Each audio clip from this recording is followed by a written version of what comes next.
It's coming. It's coming.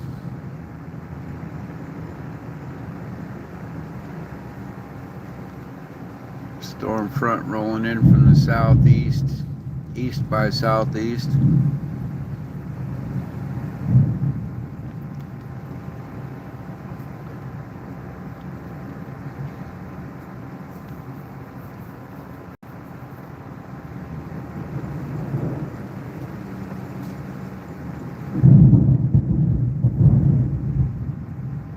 Wow.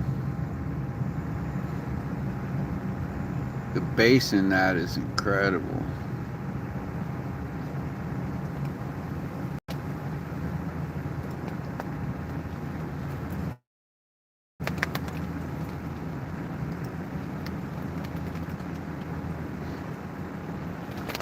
Alright, well, hopefully this will just fall straight down and I'll be able to leave the tarp up. We'll see. If it's too windy from the side, I have to close it.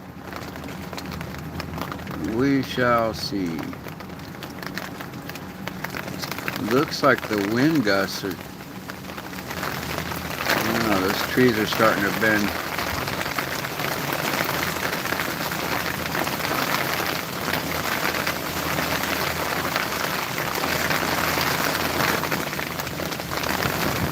Wow, that's a wall of rain coming down.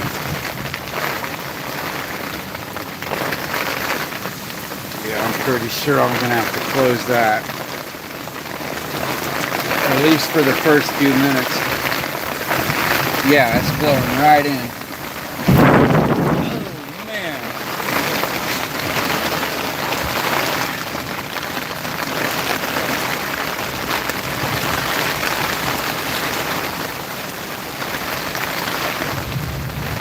I'll have to wait till the most of the front goes by.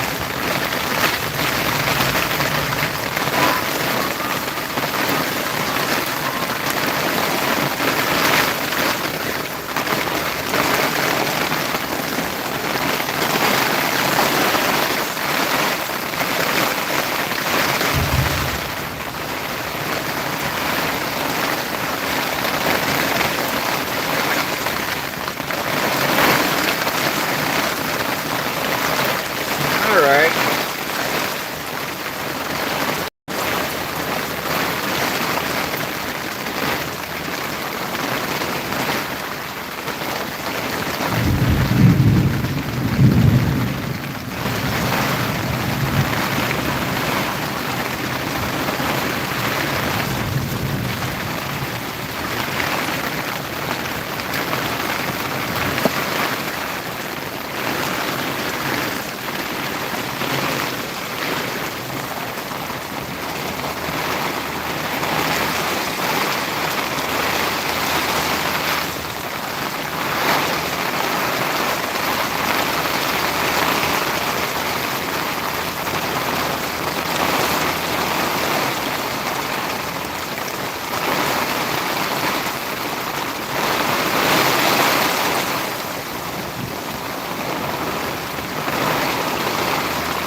I don't usually bother with that front line, but I don't usually have wind blowing in from that side.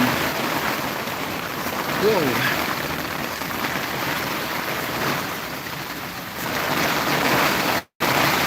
Should be over with pretty quick. See if I can get some light on the situation.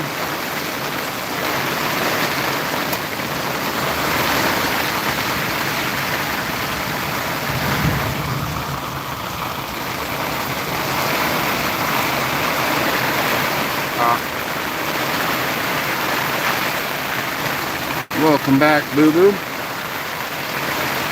Yeah, this is Florida summers. This is pretty much every day around this time till like October.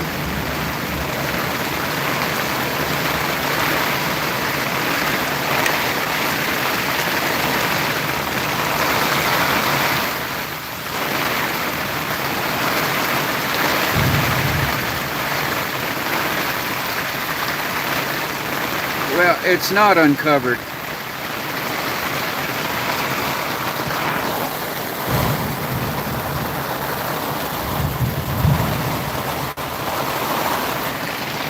There.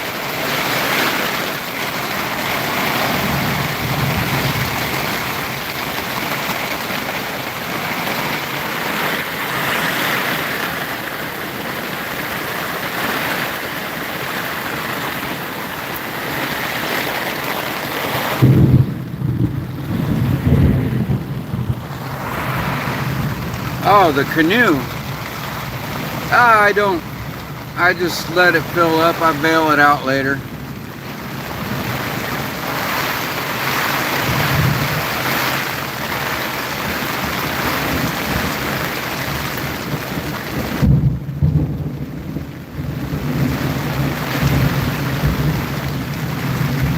Ooh, that was...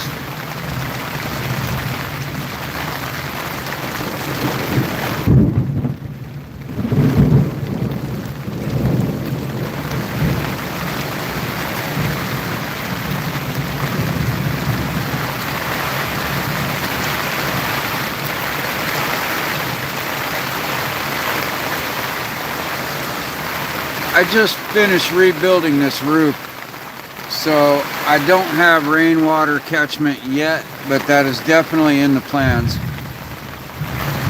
I'm not far from town though, so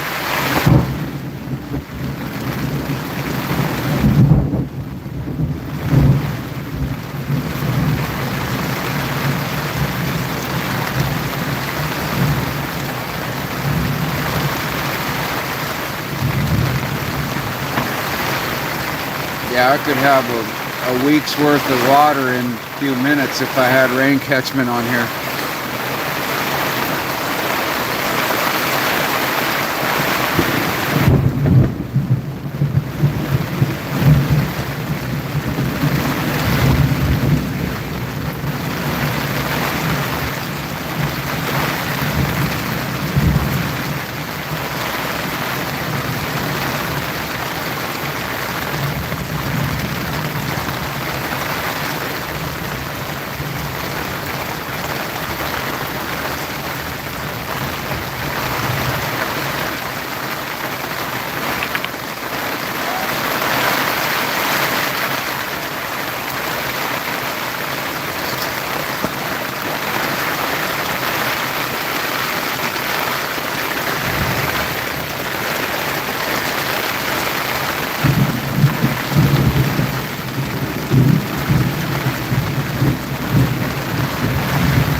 Holy wow, it's coming out in sheets over there.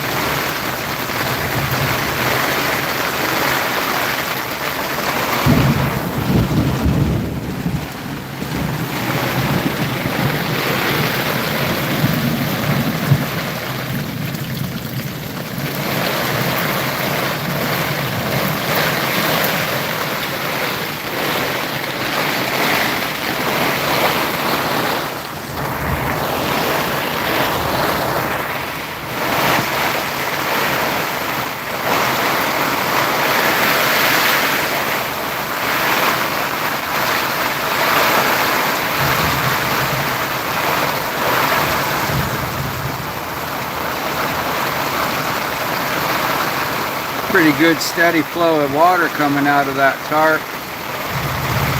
Imagine that's only a fraction of what's coming off of the tarp, so that's maybe a fourth or less. So I imagine I'd be able to get a gallon every really quick.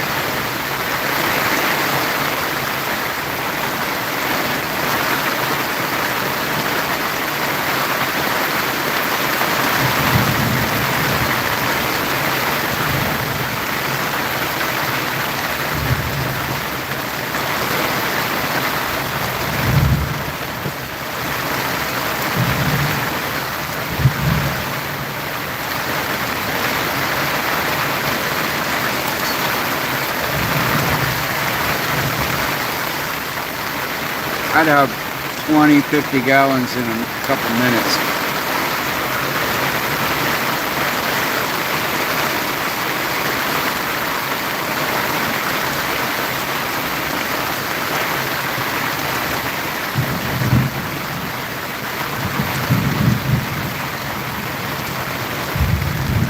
Why, boo-boo? What are you scared of?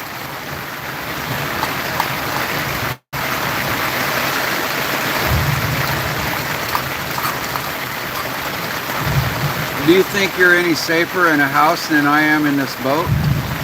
In a storm?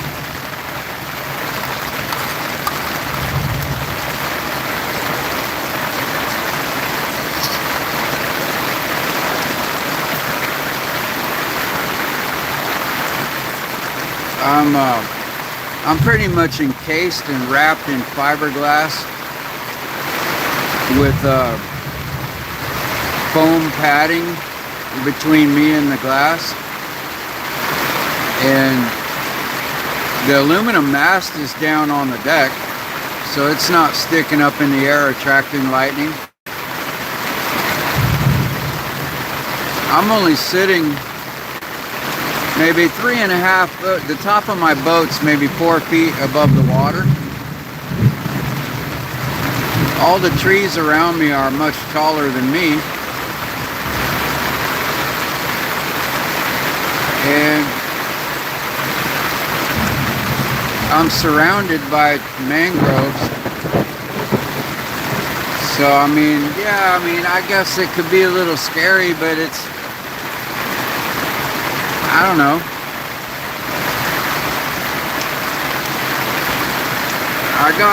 I got mosquito netting for the mosquitoes, and alligators don't bother me.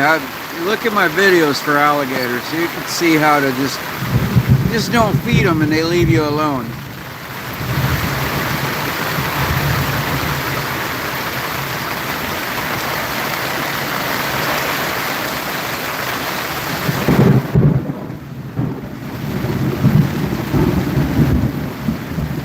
But look, when I hear that and I'm in a house, it's just as scary as when I'm not.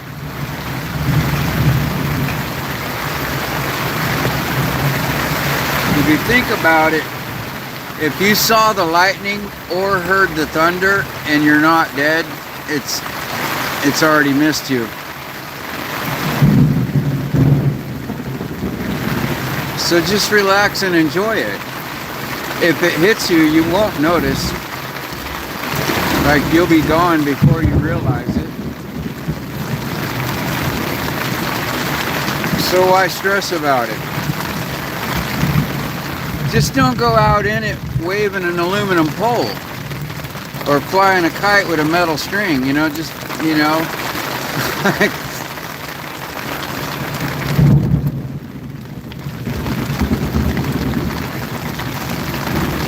Maybe don't stand barefoot in the puddle outside.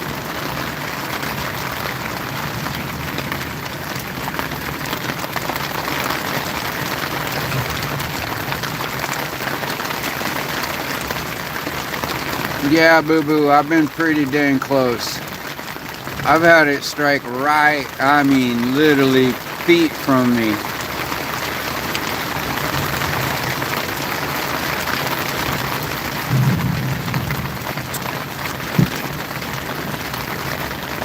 That'll make your goosebumps jump right off your skin and your bunghole pucker up and you start getting hiccups through your butt.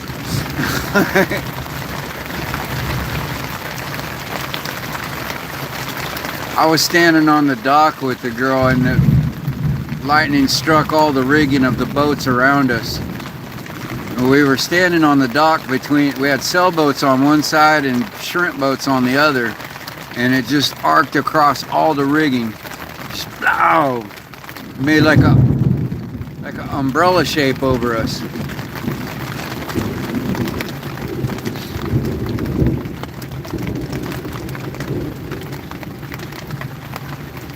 All right, that's good enough. I think, see, that first storm front usually is where all the wind is. And then once that passes and the temperature is more the pressure's equalized, and there's no wind for the most part. I should be able to let the tarp up and watch the light show from God.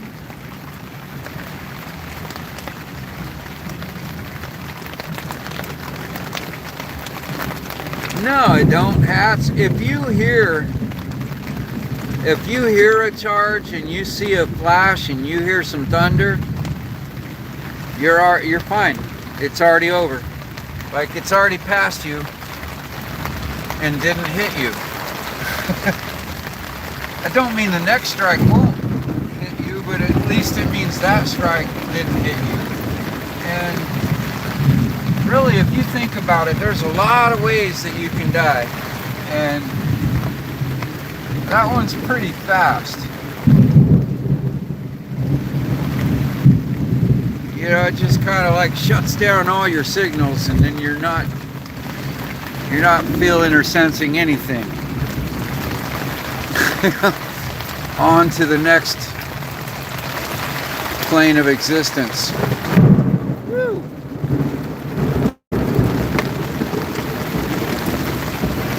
It's still raining pretty hard, and the lightning's still right over top. We're still in the middle of this electrical.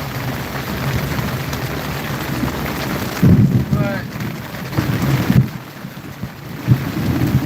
I think at least that gusty wind has calmed down, so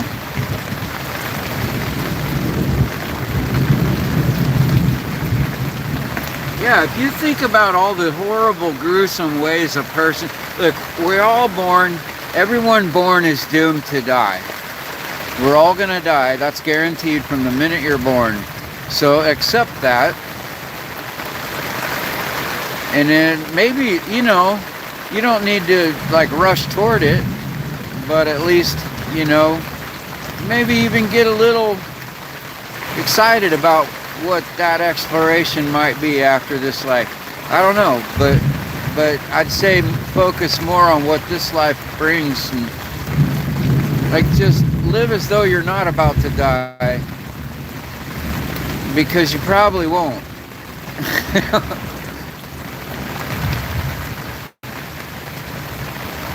You know, it's like the world could end tomorrow, but we should probably live as though it's not gonna, just in case it don't. Right, yeah. I mean, all of us die, but not all of us live before we die. Some of us just kind of go through the motions of existence and don't really actually experience life. They're so afraid something might happen that they can't go out and enjoy it.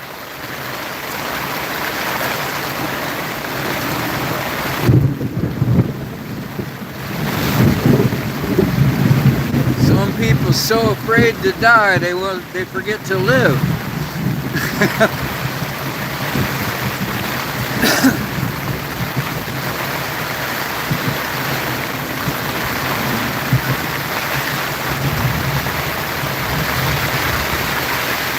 Well, there's some more. Yeah, I'm glad I didn't put the tarp up yet. That was a little premature. Dang, yeah, I'm getting good steady flow, man. I really need to get my rain catchment system happening.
Well, that's the thing. If I was in the city, it would be more dangerous.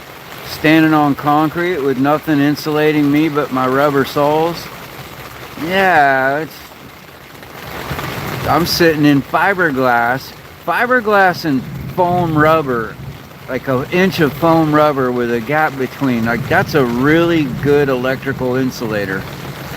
And then I got a plastic roof on top. And that's a fairly good electrical insulator. Like, even if lightning needed to strike right here, it might like give me the freaking, the worst it could do is kind of like give me a shock from the side. Like a peripheral kind of thing. But it pretty much just kind of arc around the boat. And I don't know, I guess if it could hit the solar panel top. And that'd probably fry my panels or voltage regulator or something.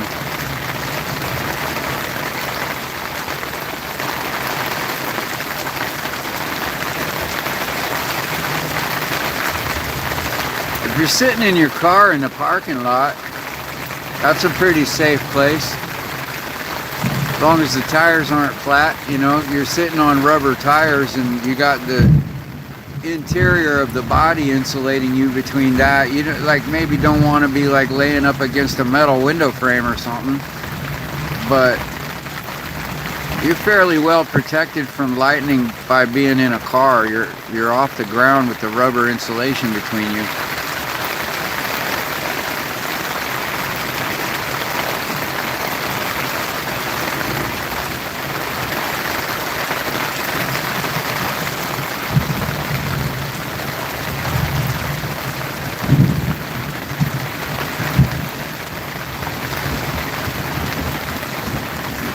Yeah, where it gets dangerous is going down the highway.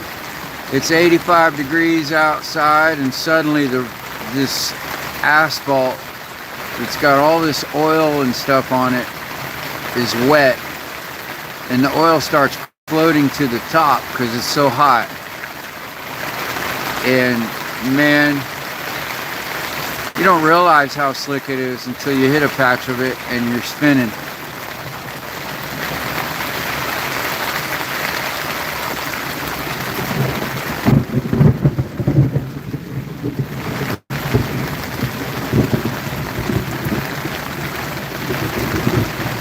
Thought about living in a van or truck?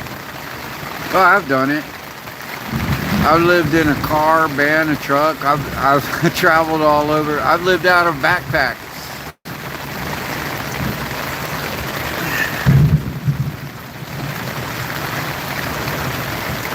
I got too old to carry a backpack and all the gear I needed to be self-sufficient, so. And I'm not the kind of guy that likes standing on the road with a sign begging for money. So I just don't hitchhike around anymore. You know, I don't know, maybe a few miles trying to get a gas jug somewhere, but that's about the extent of all the hitchhiking I'll ever do again.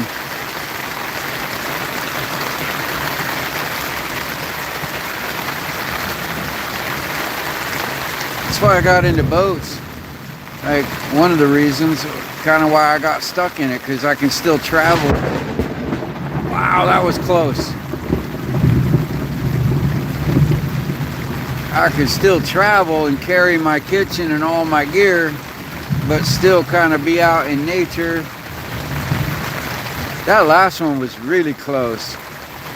I mean, the lightning and the thunder were pretty much simultaneous.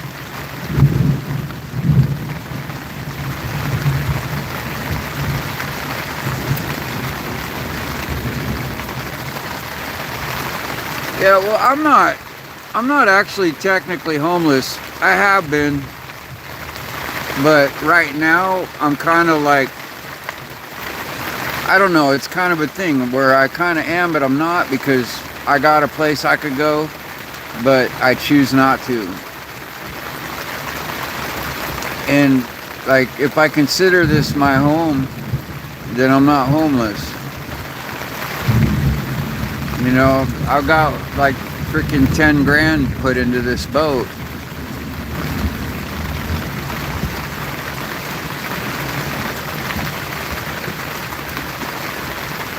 And, you know, I mean, you can't really, it's legal. It's not squatting on anybody's land, so as long as it's running and able to sail, it's not a derelict boat, you know, like I have a place. It's just, yeah, it doesn't fit up to everybody's standards of a home, but it sure beats a freaking leaky tent in the woods.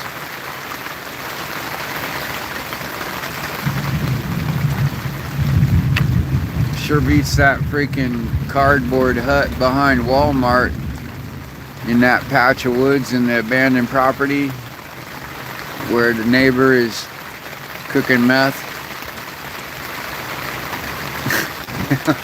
The nearest neighbor is a meth cook. The best friend's a crackhead.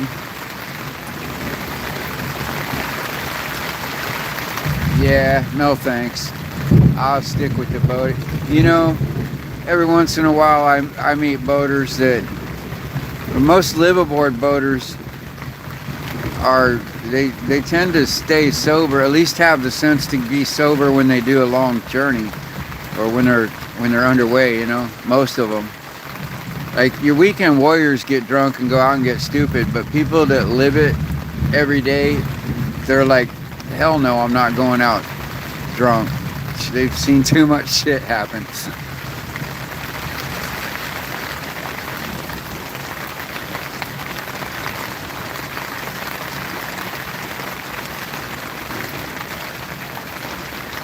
Check into the government facility. What, you mean if you're homeless? Yeah, if I didn't have the skills to go sailing and didn't know how to set up a proper shelter, and I didn't know how to survive in the wilderness, I sure as hell would go, yeah, I'd do like normal people, and I'd go live with family and get back on my feet. And I'd probably just get a job that I don't have to do the physical labor anymore. I'd probably call up an old company I used to work for and be like, yo, I can't do the labor. I could be superintendent, you know?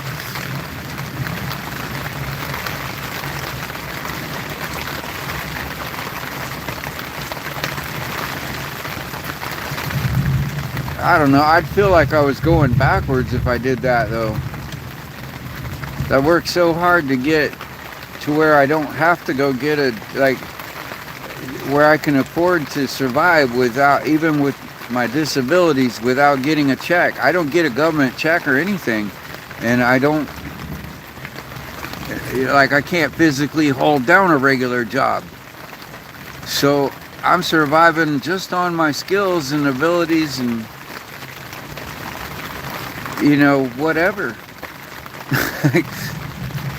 So the key to doing that is, number one, have a lot of skills and abilities, always adding to your abilities. And number two, decrease your cost of living. Live within your means.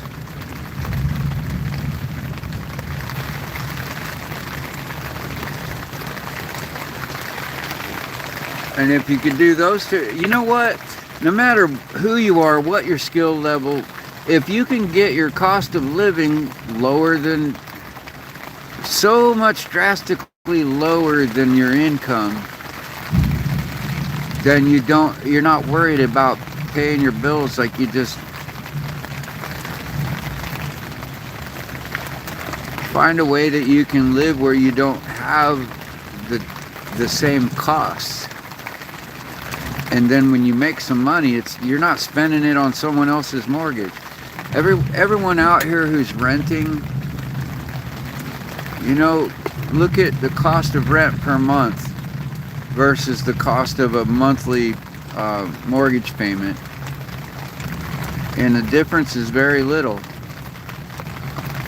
Like, you have to do your own maintenance and upkeep, and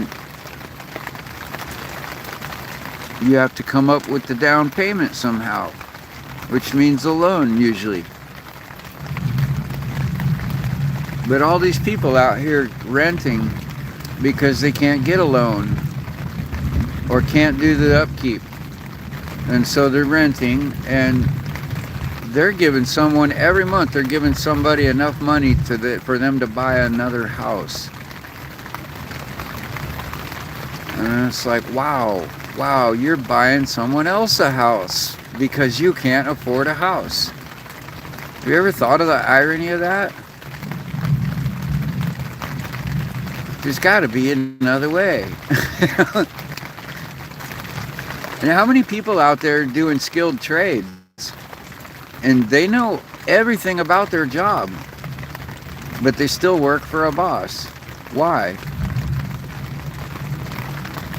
Well, because the boss pays for the overhead, the insurance, and gets the jobs. He goes and finds the customers and assumes the responsibility if something goes wrong. And, like, there's no gaps in employment because there's a whole system of people working to make sure that you have work to do every day and you get the pay on Friday. And, right.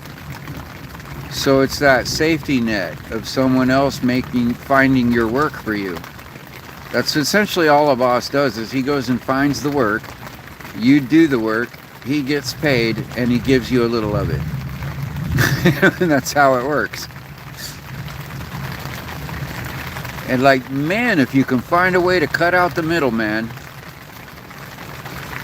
just imagine all the things you shouldn't have done that you've done, or wouldn't have done, or didn't want to do that you've done for that paycheck. Things sometimes that like bent your morals just to make sure your bills got paid, or, you know, but like, you're not in that position if your cost of living is lower than dirt. Afternoon, Susan. You know, like, if you've bought a house and you've paid off the mortgage and you've created your company and it's paying your bills, your cost of living, especially if you're pulling your own power, you're drawing your own water, you know. Maybe you got your own septic, you're not paying the sewage, all you're paying for is garbage disposal, maybe. You know, like, dang, you can really get your cost of living down by the time you're old.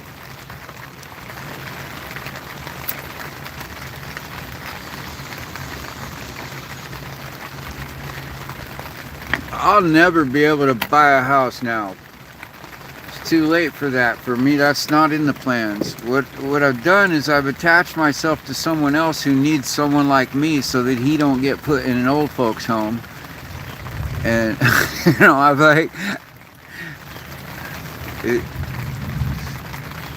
and just do right by him. You know? Maybe someday I'll attach myself to someone that's got loads of money and wants to invest in my ideas. Doesn't have their own ideas, but they got their investment money and they want to try some fresh new idea. Like, maybe they'll like what I'm up to and want to turn it into something cool. You know, that could happen.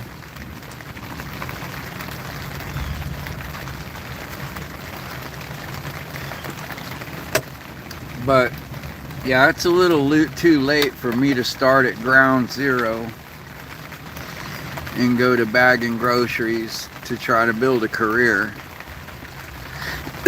So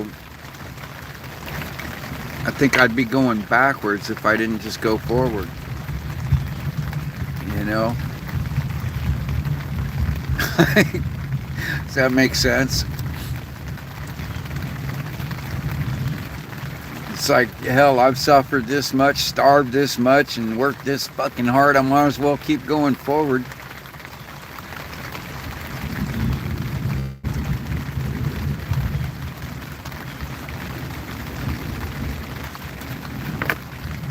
Worst that'll happen is all die, and then I don't have to work anymore.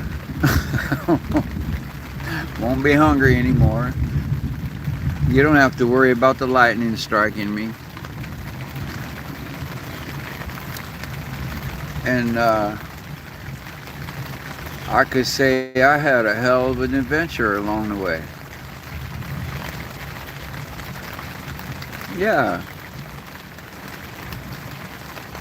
Well, you know, I ain't gonna lie. I would be bullshitting if I pretended I didn't want something more.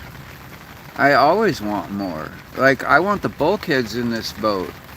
I don't want a bigger boat, but I'd like to be able to pull this thing out and do a whole bunch of upgrades. Like, I'd love to be able to pull it into a shop and put another $10,000 into it. Make it look really slick, make it super strong, give it the whole works, you know.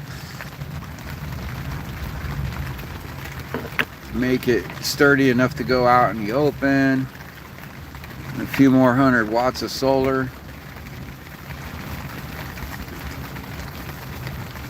Yeah, but you know, I'm not gonna sit here and cry because of what I don't have yet. I just look at it like I'm excited to look forward to eventually having the stuff I'm dreaming of. Like, that's the whole point. If you know what, if you ever get to where you have everything you want, you might as well just quit living, because now there's no more new. There's nothing new to look forward to. Like, you've done it all, and you have reached the end of life. You know, there's nothing more to endeavor to. You've already experienced everything you want, and why live?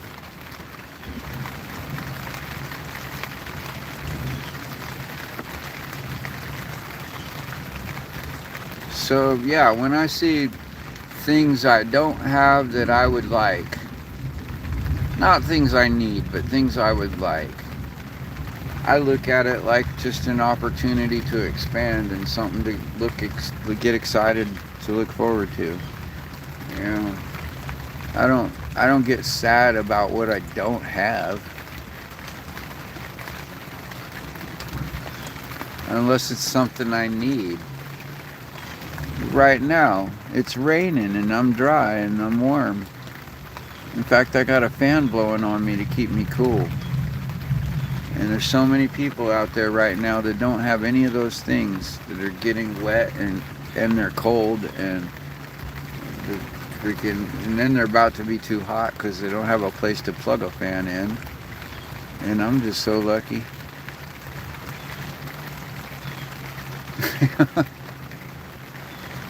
I fish and hunt. Not much lately. I've mostly been working, making money, and working on my boat. This is the season. See, it's rainy season. Basically, this is like what I call our mini monsoon season in Florida, where we have like these almost monsoon rains every day.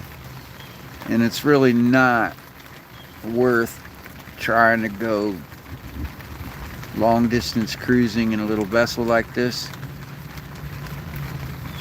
You're wasting a lot of money getting very short distances, eating a lot of food, and you're traveling, so you're not making money, and like, you're just blowing all your money not getting anywhere.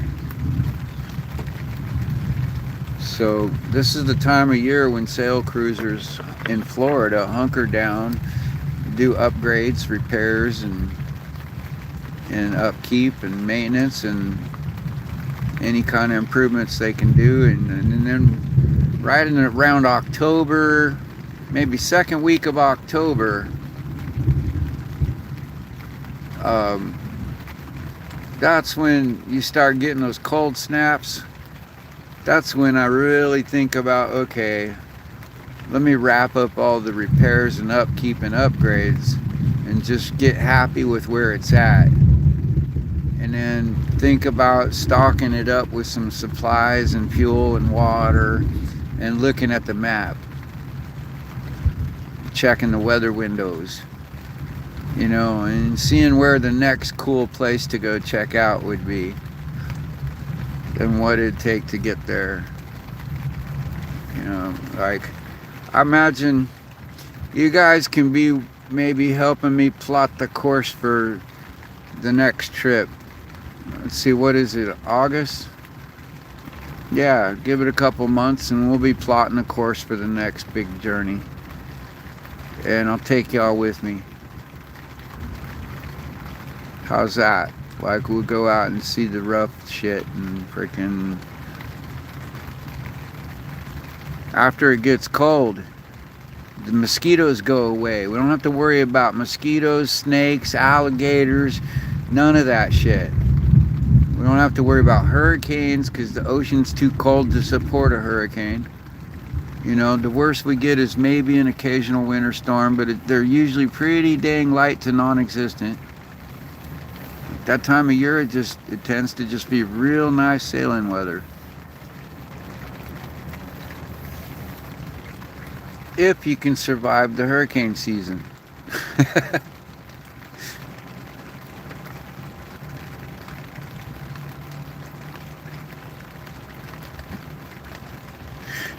Which one, boo-boo?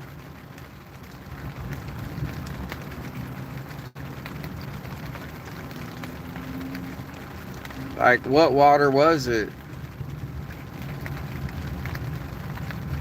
Man, that's a tongue twister. What water was we? Yeah, let's not talk about those, because they're just, I want to think about things that I want. And so I'm going to think about what's going to happen. We got this super El Nino going on, and that's bringing all the weather patterns to a different location rather than where they normally come to here. And so we're not getting any of that this year. It's all going to Hawaii and California and Japan and everywhere in the Pacific. And we're just going to have nice, moderate weather this year. Just like this, like the afternoon rain that cools us off. That's what I'm hoping for anyway.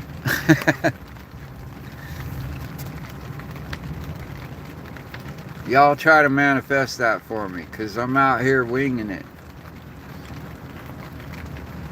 There's just like the shield of protection around South Florida.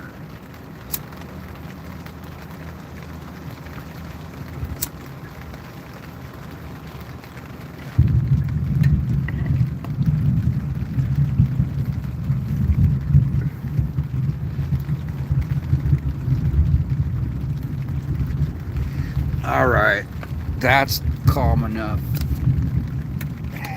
It's time to raise the tarp and make some coffee before it's too late for coffee. I'll wait a little longer, it'll be too late for coffee, and I won't be able to freaking sleep tonight, and then I won't be able to work tomorrow.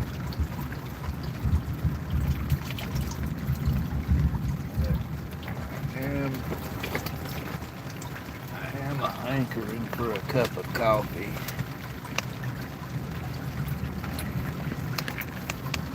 Yes, I said coffee.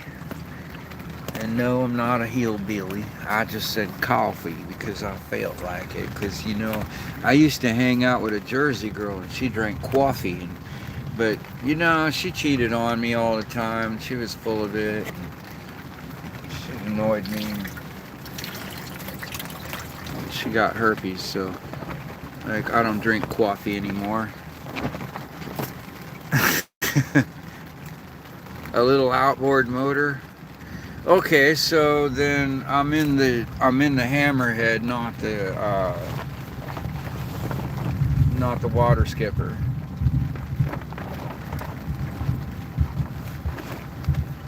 I was probably on the St. Johns River, or I don't know. I've done like 1,000 miles in this thing, so I guess like I've done about 500 miles as a bird flies in this boat, and more like 1,000 on the motor. homemade transom wood. Eh?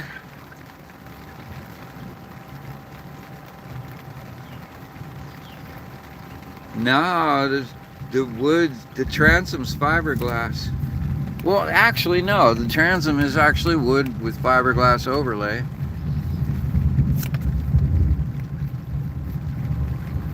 Sure it wasn't a river? Because I launched this in the river like 200 miles up the St. John's.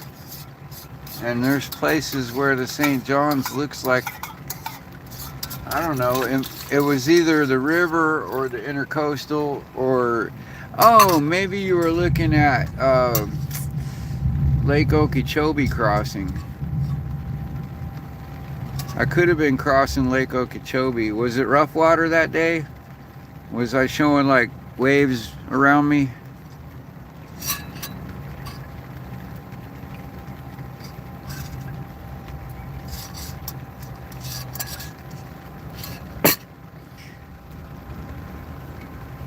Okay, yeah, that's the day the water got so rough. The canoe I was towing behind me yanked so hard, it came up over a wave, surfed down the back of it, sped towards me, and then it slowed down, and I'm still moving forward, and the next wave grabbed it and snatched it back, and it yanked so hard it ripped the cleat and bolts right out of the back of the boat. I turned around, my canoe was drifting away. Yeah, I was crossing Lake Okeechobee. That's a big lake. And you really, I knew I was pushing it. When I checked the weather and I headed out from the locks across that lake, I knew I was really pushing the limits of what this boat could handle. But that's kind of the whole point of a shakedown trip, you know, is to find out what your boat can do. Just gradually bring it up to its limits, and then bring it back down and quit doing that. You do it one time just to figure out where that is, but you don't press your luck, you know. It's hard to explain.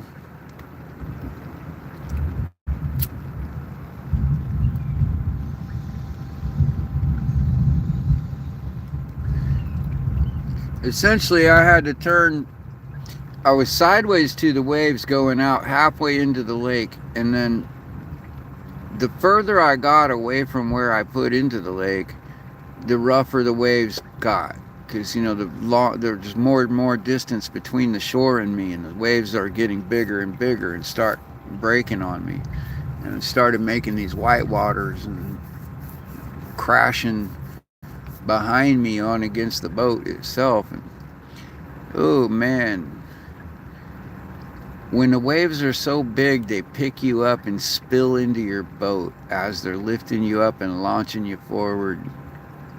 And it's like, and the wind and waves are going so fast that they're passing you up, like you're going full speed and they're going past you. That's like, man,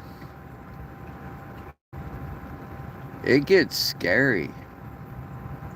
But I knew I had to make it. Like, I had like 14 miles to make it to the safe inlet.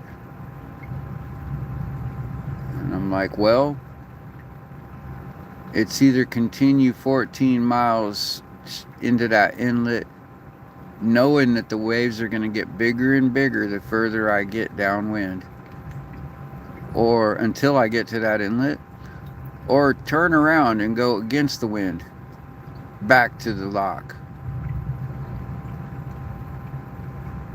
Like, that was my choices.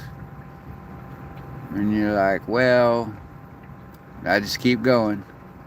Start bailing water out. I could feel water in my feet, I would start bailing it out. Yeah. Let me tell you what, though, the camera really doesn't show how rough it really was. Like, I watched the video and it's nothing like what it is in person. It just doesn't show it for some reason. It like even in my big sailboat, you know, I'd be in a freaking 30 footer or even a 40 footer and in rough waves, and when you show the camera, it just, I don't know, man, it doesn't really show the magnitude of what you're actually going through in real life.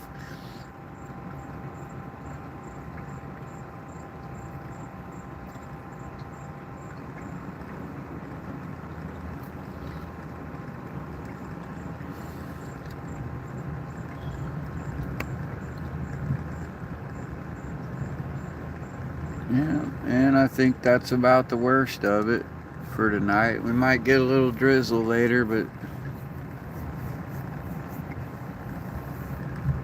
yeah, I was making coffee, wasn't I?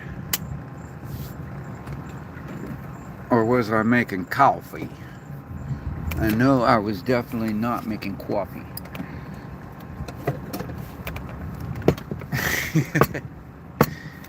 Oh, Danny boy, I didn't notice your question. Asking if I'm a sailor? Yeah.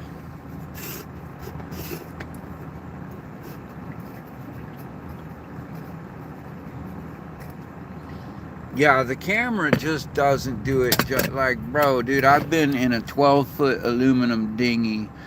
Well, okay, it wasn't just aluminum. I modified the shit out of it. I made it seaworthy, but I was in a little 12-foot dinghy in freaking waves that for 36 hours I was in storms and waves that were well over my head. They were like 12, 15-foot waves, and towing a 25-foot sailboat behind me with it.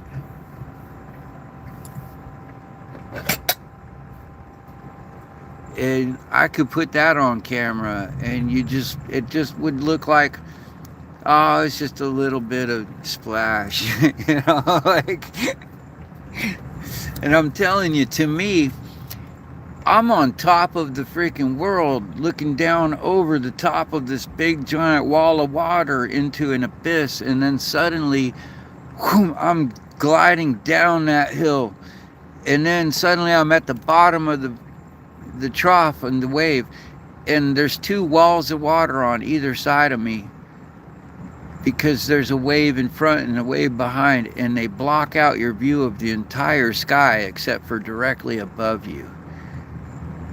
And you know that you're in some big waves. You're not really sure how big, but you know they're really big because the stars just disappeared. The sky just disappeared. Like, you know, you already don't see the sky very well because of all the clouds and rain. But, you know, it's like there's some glimpse of sky sometimes, and you could see the change in color, and then like, because the sky is not quite as dark as those two walls of water on either side of you. And then all of a sudden, one of those waves hoists you up into the air, and you're back on the top of that wall of water, looking up at the whole sky again, and looking down into a giant, like, water slide that you're about to be shoved down. Whether you like it or not. And this is going to happen over and over and over until you get into something, until you get this storm calms, or you get behind some landmass somewhere without being crushed against the rocks on your way in. That's the whole trick of sailing.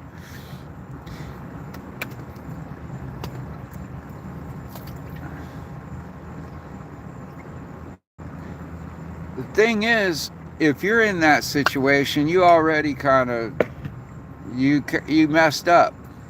Something went wrong. You had a failure, or you failed to plan, or you didn't check your weather window, or something. Like, that should never happen on a normal sailing day. It should never go like that. It should be because you check the weather. Like, you don't go sailing until the weather window opens up.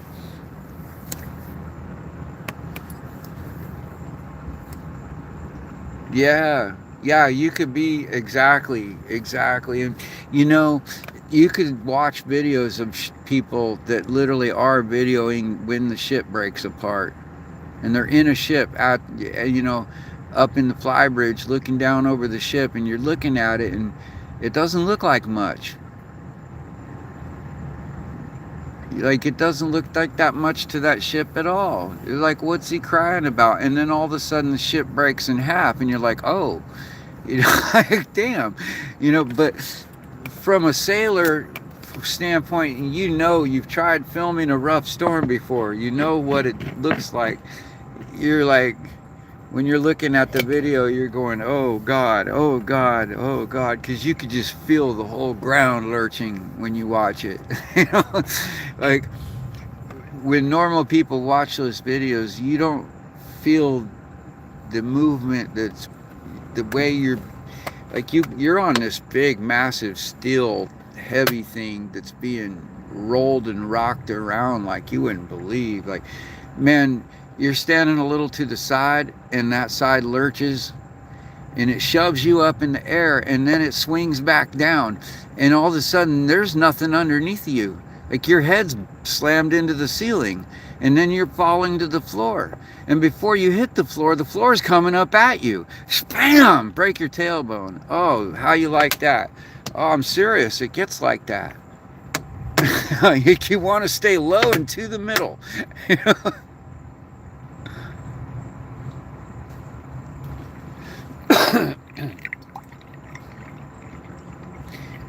Oh man, you ever in a storm in a sailboat, and for some reason you have to take the sails down? Holy crap, man, that's the worst feeling in the world. You're all of a sudden you've bounced all kinds of directions all at once. Man, like I know it sounds counterintuitive. You'd think you'd just want to take in all the sails you can get in when there's a storm, but that's not how you do it. If you're in a sailboat, you want to put up a fractional sails, which is basically as small of a sail as you can get in the front and the back, and you want them hove too. And that's going to give you your best chance of survival. And then you steer with some kind of sea anchor. you know, use your snatch blocks off the side at an angle to get it to steer right. And your boat, you'll find that your boat kind of just pulls the waves down behind you before they form and break on you, if you do it right. And the boat, when you put those fractional sails up, the boat grabs that wind and heaves over to one side. It's not enough wind to knock the boat over, but it's enough to make it lean to one direction and kind of stay that way. And then you're doing this front to back rocking, but not so much side to side swinging, rolling, and it stabilizes the boat. Sort of like, like those trawlers in a storm will drop down planes off of outriggers. They'll drop their outriggers and then they'll put planes underneath the surface below the waves, and that keeps the sides, it's kind of like training wheels. It keeps the boat stable. Yeah, you need some amount of sail just for stability and control, but as small of it, as very minimal of it as you can get. And that's why a lot of boats have, regular sails and storm sails and fractional sails, different types and sizes of sails for different conditions.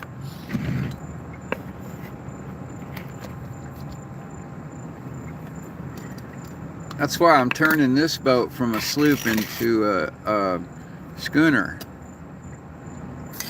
I want to be able, on light wind days, I want to be able to put up, 4 or 5 sails. And then if it's a heavy wind day and I still need to sail or want to sail, I can just have just a small one set, just enough to balance it. Keep it moving.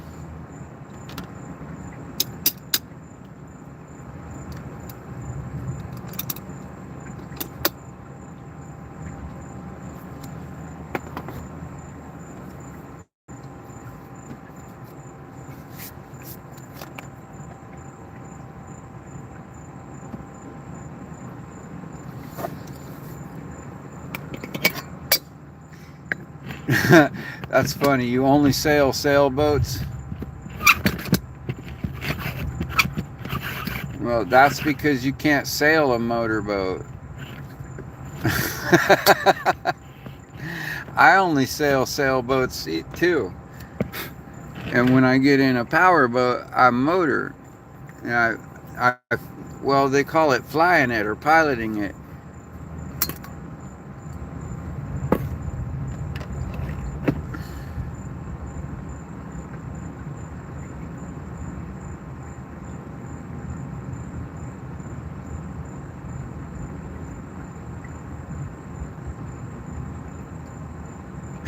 Turning the key is too difficult.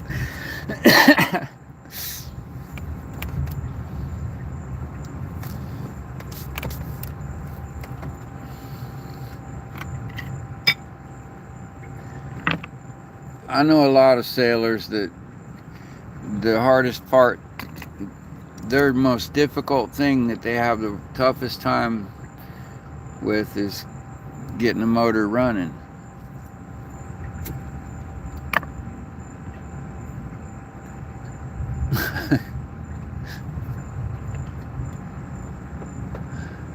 I've seen a dude sail all the way from the Bahamas up into Miami and pull up, dude, right up into the channel, through the bridges, and turn up into over by what do you call it? Jungle Island, I think it's called. Anyway, all with no motor.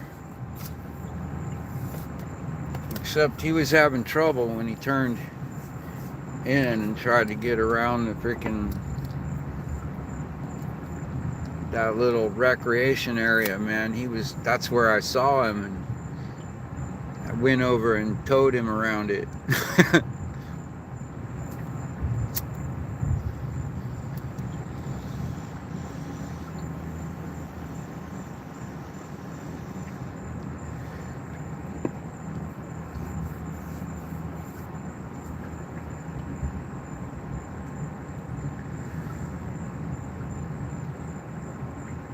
Volvo. Is that the straight four? I've seen those in the man, what was it? A Bayliner. An old Bayliner had an inboard outboard with the Volvo Penta 4-cylinder. I think they had either Volvo or OMC.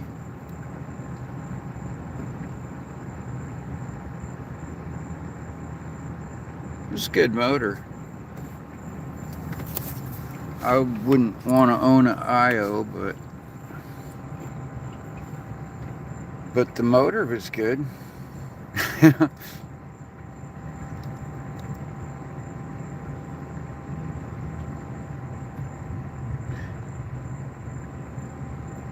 Hell, you know you can't really complain about a Volvo car either. Those bitches are freaking like ideal suburban assault vehicles, man. Beat their crap out of them and they just keep going and going.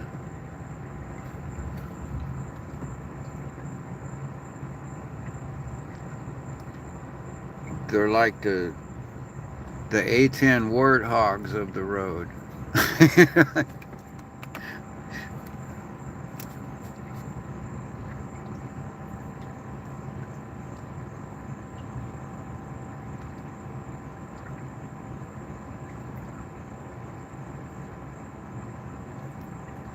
Oh, 2-cylinder.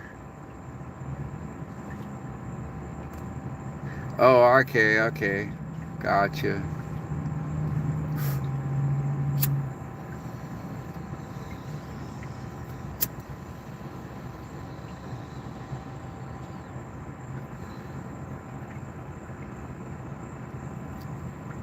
So is that a B-twin?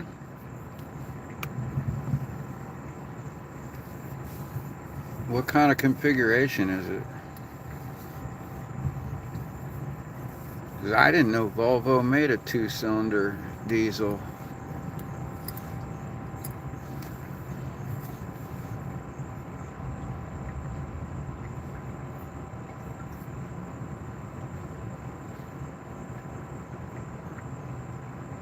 I've seen a lot of 2-cylinder Yanmars and well, shit, a lot of boats have two-banger diesels. Come to think of it, in that size range, that's all you need. Let's see, what was the boat?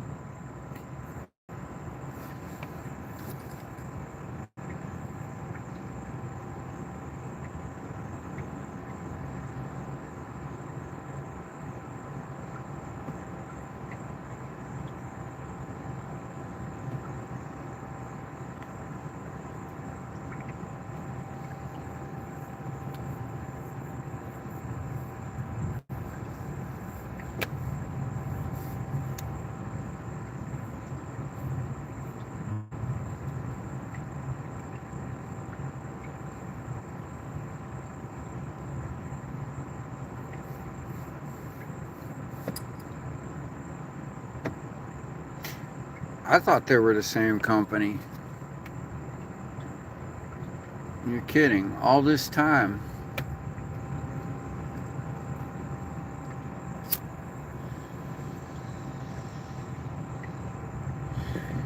I don't have any complaints about either. You know, a lot of people talk shit about a lot of motors, and most of the problems they have with them is because they don't maintain them properly. Like, the good motors are the ones that somebody took care of. Always checked the oil, never let it go low, never ran it hot, never burned it up, man. Freaking, yeah. All the preventative maintenance kept it polished and greased and put grease fittings on it. It always filled up the bearings, you know.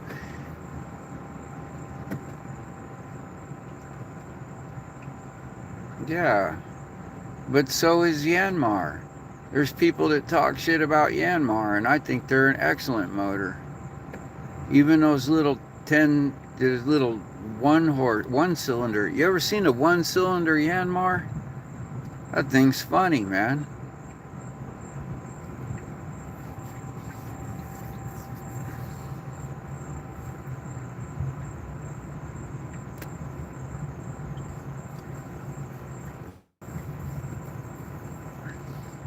It sounds clunky and off balance, because it is. but it but yeah, those things are awesome. And I know a lot of people that talk a lot of shit about them, but that's because, I'll tell you why. Because they over tighten the tensioner, and it bends the shaft on the water pump, and then they have to order a new one, or they're complaining because they can't figure out why the belts keep flying off the pulley, or it keeps tearing belts up, and they just tell themselves that the motor's bad. It's a junk motor. Well, no, it's not. It's just a dumbass mechanic that over tightens the pulley. You know, it's man, the Yanmar itself is a great engine. You just got to understand it. You just put the tensioner on just snug enough to spin the belt without slipping. You don't have to bend it with a freaking sledgehammer.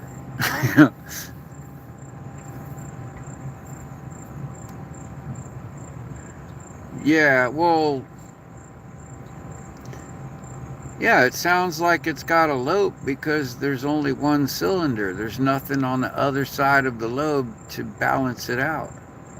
And so you have, like, yeah, it's got counterweights on the shaft to balance out, but you're still getting a massive amount of thrust in one direction and only one direction, and lateral thrust every time the cylinder fires. And, you know, it's a strong engine, even though it's one cylinder. And that's, you know, the two cylinder's always going to sound better because you got two counterbalanced weights. You got two counter firing cylinders. And it's more balanced. That's why they build engines with, you know, they're either 4, 6, 8, 12, you know, but they don't really do too well with 3-cylinder and 7-cylinder. You don't hear of a lot of 7-cylinder, you know. Like, they make 3-cylinder, but they're rotary. So, you know, it's like,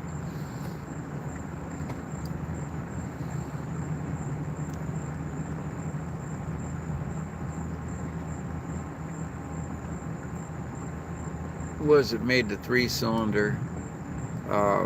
Was it Toyota MR2 was a 3-cylinder, wasn't it?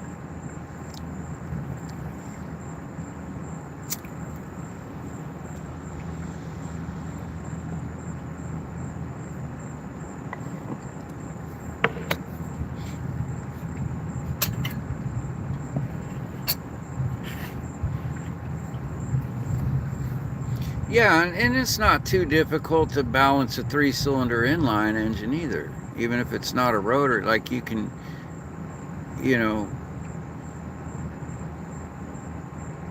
one cylinder fires every third of the stroke distance,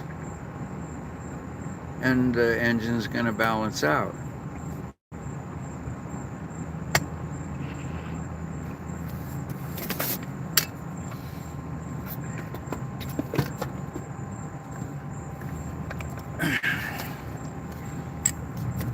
It's actually exactly 33 1/3 degrees of rotation between each cylinder. That's the whole key to balancing a 3-cylinder engine. 33 1/3, which is 33.3 repeating degrees.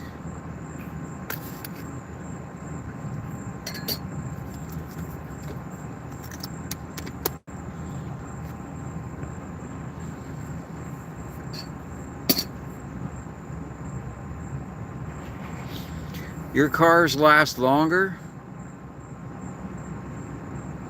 Who? In Europe? You're saying European, maybe today. But no, I'll bet you, no, because, look, my stepdad is still driving the 1965 Chevy pickup with all original parts.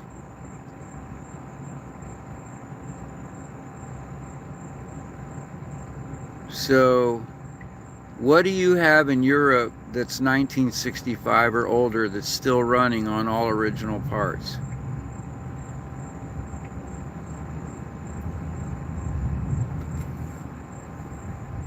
Do tell. Danny boy. Jeremy, which European car is still running since 1965 on all the original parts?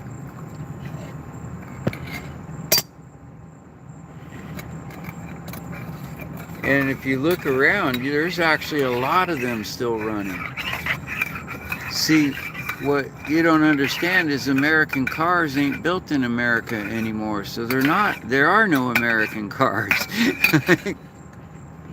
They just have the American name on them. They sell them here, put the American name on them, but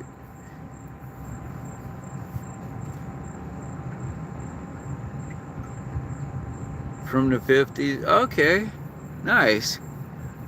And Volvo, there you go, thus proving mine and your point that Volvo makes great engines. Even the auto manufacturer Volvo. Man, ain't nothing wrong with Volvo.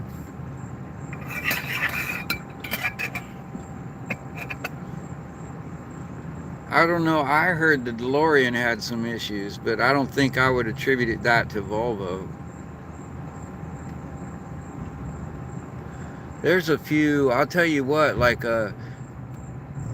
even the 1940s Norton motorcycle still running. You know. Um, what's some of the freaking greats, man? America made quite a few great cars, man, but they're all shit now.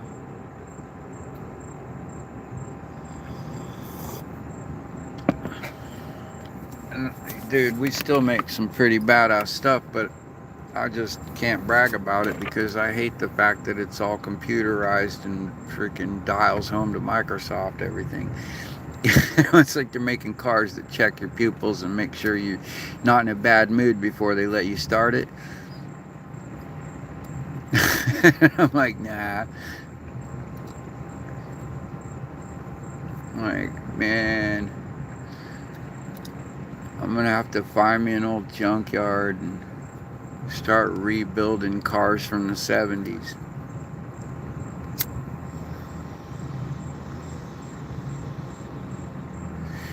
No, the problem with the US cars is they're all gas hogs. Like the best cars the US made were like the late 70s, man, and they were all gas hogs. They're like 10, 11 miles to the gallon.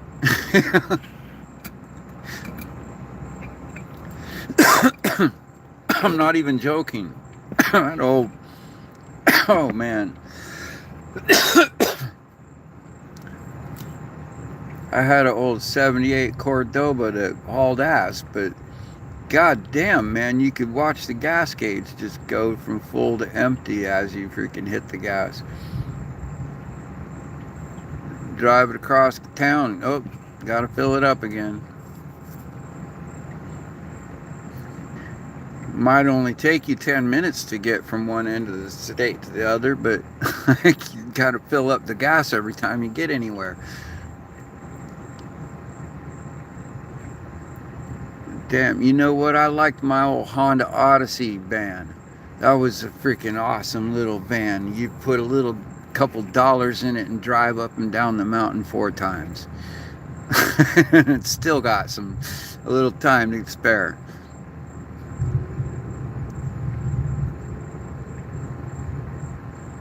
Like 30 miles to the gallon, loaded down with gear and hippies going up steep hills and mountains, and no problem, dude.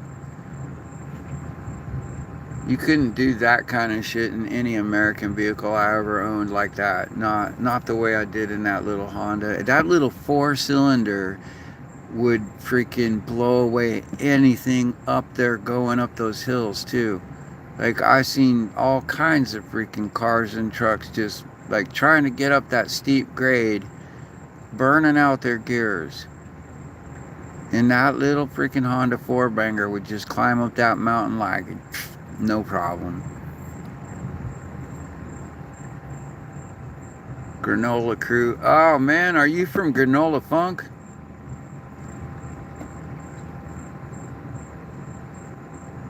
Tell me this ain't Granola Funk Crew.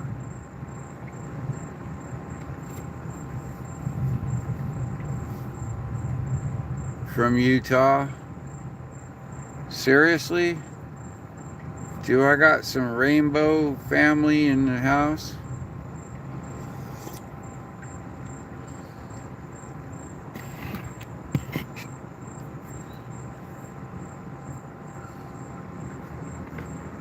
Or is it something else?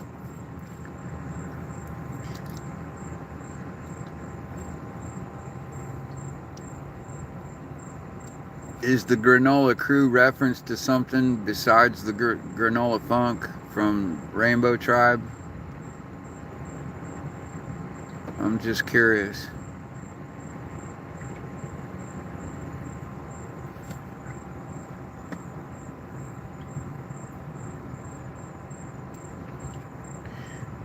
You can say it, man. I won't hold it against you. Yeah, I talk shit about Rainbow Family all day long, but like I got a lot of friends and cool people I met at those events. So like I totally get the appeal.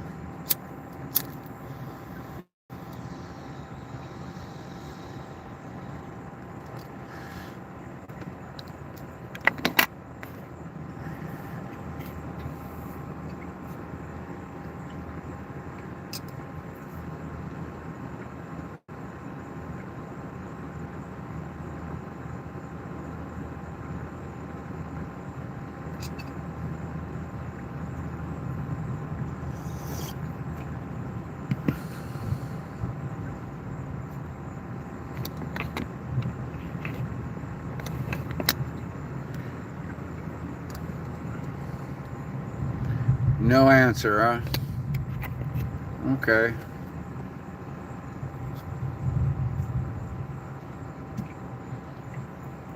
You're gonna bust the Anthony Fauci and plead the fifth, huh?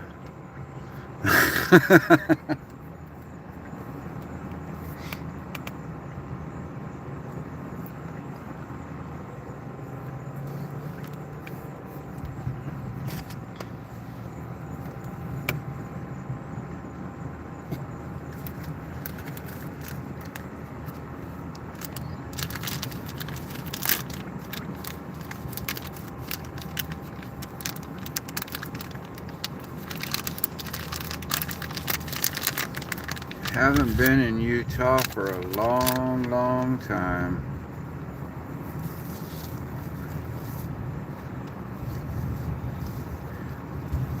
You still here, Granola Crew? Can you hear me?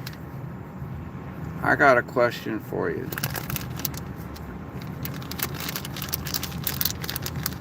And I mean this in the most serious way. Come on, tell me if you're listening, because I really got this burning question for anyone from Utah.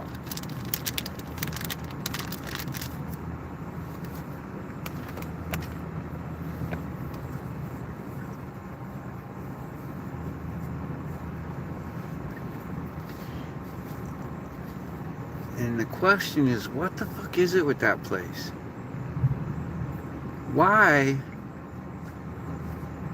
is it everyone in Salt Lake City seems to be looking at you like they know something funny that you don't know?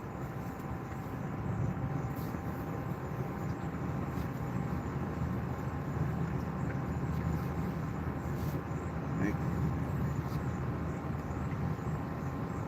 walking around Salt Lake, I just always had this, like, everyone, I'm talking every stranger, it just, I always had that, where everyone had that look like they got some secret you don't know. And they know you don't know. Somehow they know. Even though you didn't say anything, you don't look any, you don't dress any different, they just somehow know that you don't know their secret, and they got this secret you don't know. And they know you don't know.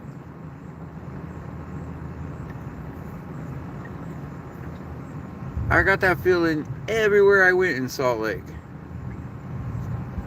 Like, what the fuck kind of creepy shit is going on in this town?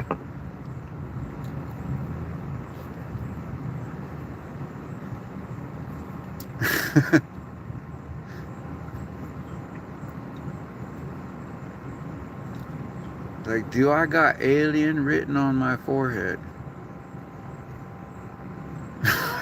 Like, what the hell?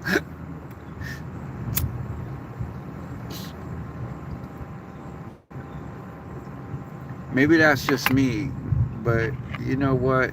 Drop in the comments if you've been to Salt Lake and got that same feeling. Like everywhere you went, they had some secret you don't know.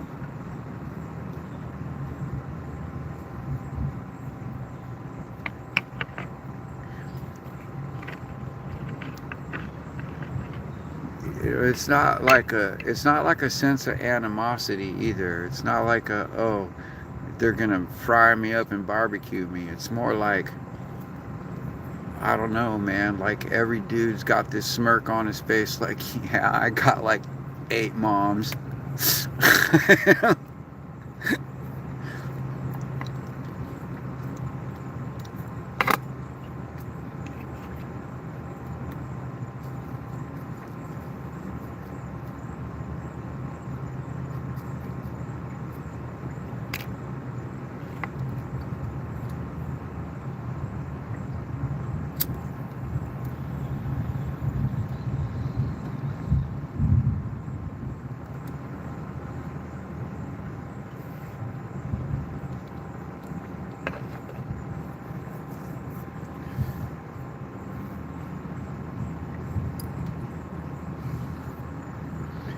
No, I don't know. I guess maybe it's just me.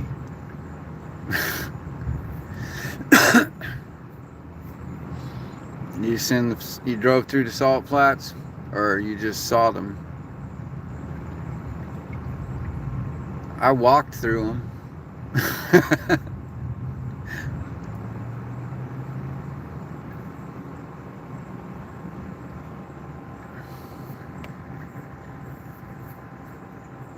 The first time I walked through them, the second time I hitched a ride.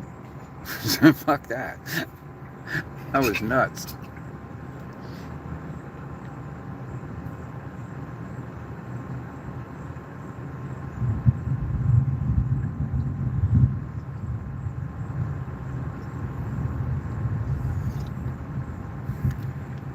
Man, I'll tell you what, Utah is amazing, dude. Like,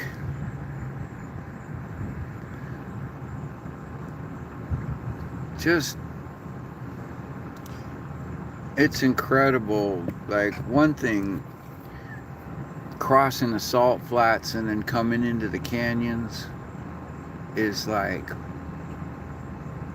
you just stepped off of the moon and into paradise. It's hard to explain, but you just go from vast fields of salt and nothing, not a rock, not a tree, not a bush, not even a little, nothing but crust and salt for as far as you can see. And then suddenly there's this beautiful oasis and mountains and trees and elk and deer, like you name it. There's wildlife everywhere. Like, wow.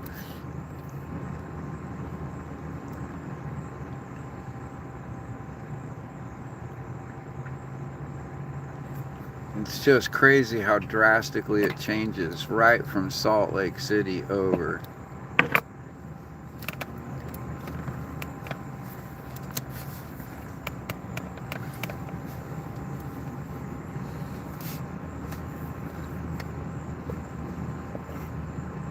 Well, I guess that's all we're getting from Granola Crew is a howdy from Utah, and then nothing.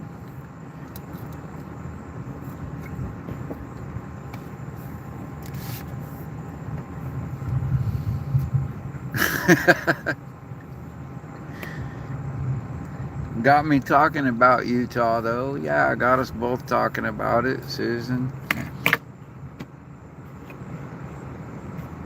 You been to Idaho or Oregon?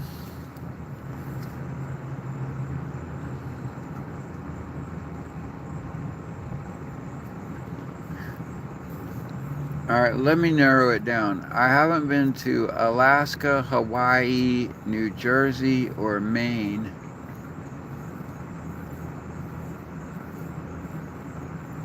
And I've just been through all the rest of this continental U.S. And like, just because I've been through it don't mean I really specifically remember anything about it.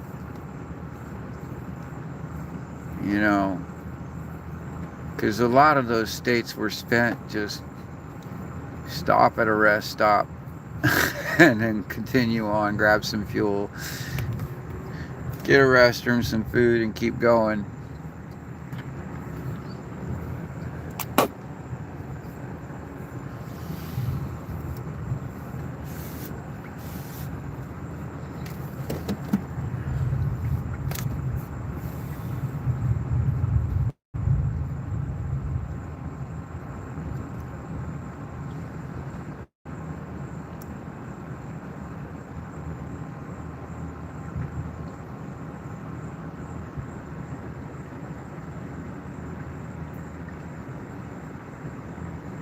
Washington State.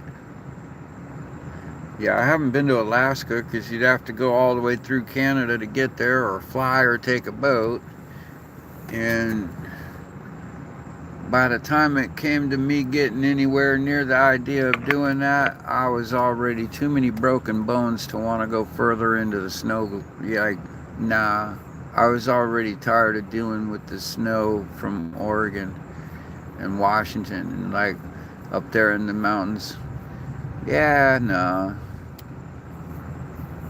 I had already had my taste of Florida and Texas, South Texas, and I'm like, nah, I'm going somewhere warmer where my bones don't ache every freaking other night from the, yeah, no.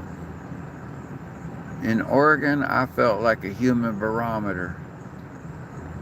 My knees are like, okay, it's gonna snow tonight. It's gonna snow tonight or tomorrow.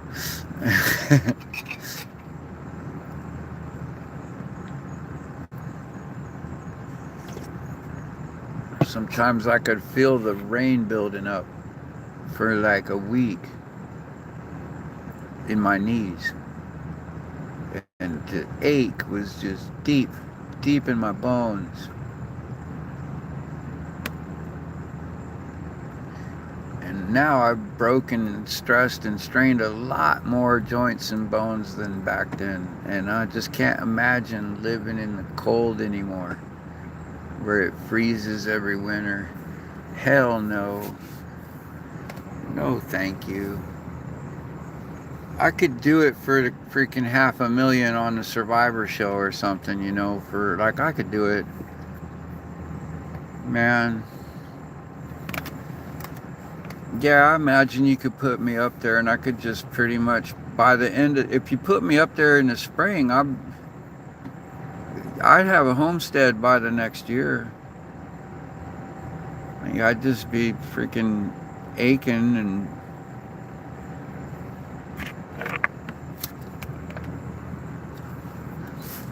but I wouldn't be like, I don't think I'd be dying to be brought home. I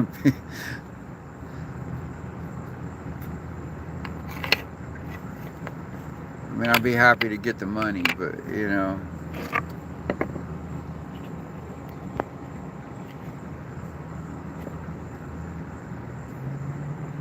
Yeah, that's me, man.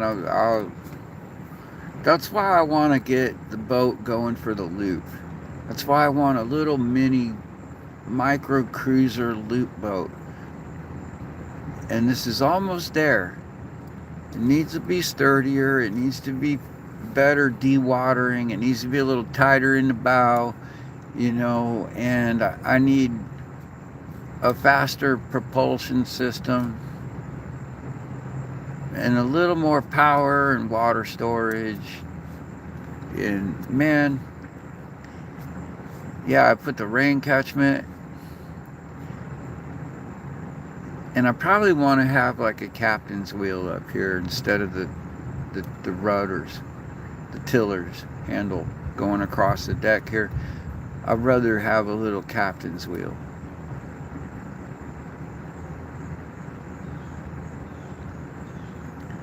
And yeah, say instead of this single, you know, it's like a 5-horse. So, you know, if I put even a 5 on each nacelle to have 10 horse or maybe 12 horse, 2 6-horse, or even 2 8 horses.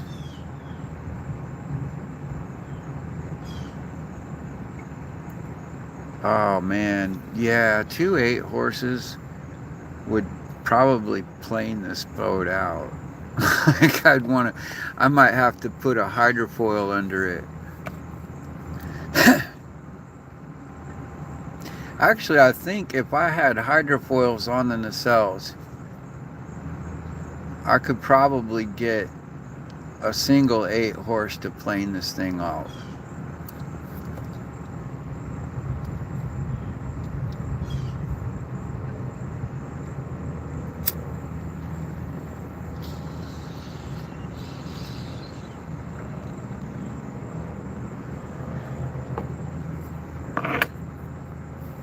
You know, the key is be in Florida in the winters when it's cold, and you start sailing north in the spring. Like as soon as it starts getting warm and the mosquitoes start coming out, you start going north until you get to an area where like a higher latitude, and you notice the weather's kind of cool and there's no mosquitoes, and you kind of chill there until the mosquitoes come from out of dormancy, and then you go a little further north. Before you know it, you're in the Great Lakes. You start, you know, the leaves start changing color. You head south.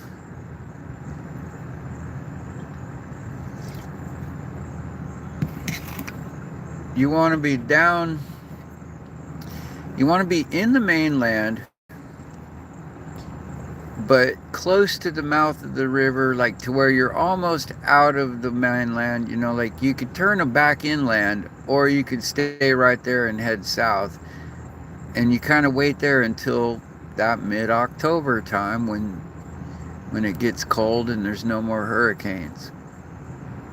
And that's when you come out of the riverways and down around the Gulf and back into Florida Keys, and you stay the winter until spring. And you just keep doing that loop.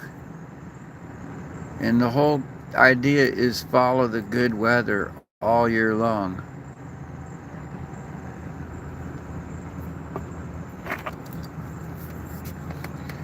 Alright, in order to do that, I got ideas on how to do that and be able to afford it.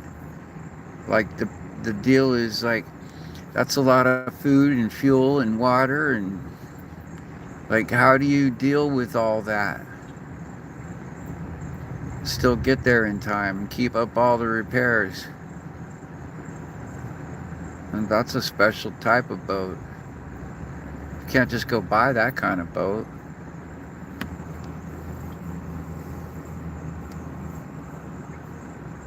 You know, it's like, that's something I'm gonna have to build, because they don't sell such a boat.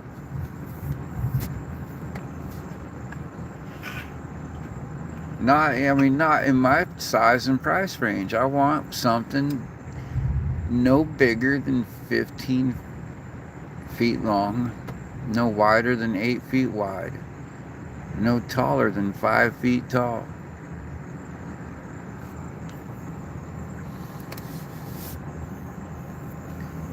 Yeah, but nah, you don't really if you're a looper. The Great Lakes has about 4 months, but if you're a looper, you only got 1 or 2 months that you can stay in the Great Lakes, because you kind of need to be heading down to keep on schedule. Yeah, I guess it depends on when you get there. It's all timing though. Like I said, timing's everything. It's literally everything in everything you do. Timing is the crucial part of it.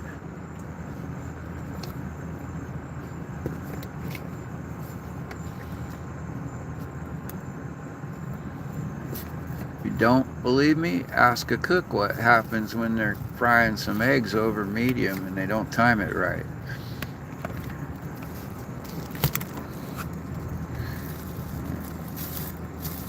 Ask a mechanic what happens to a high-performance engine when the timing's off.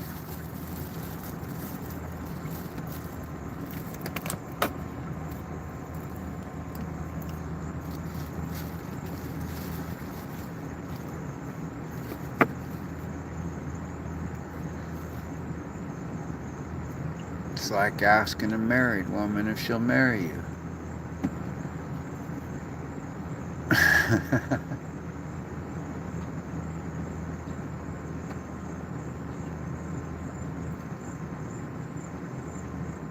What's a large area to cover from the cold?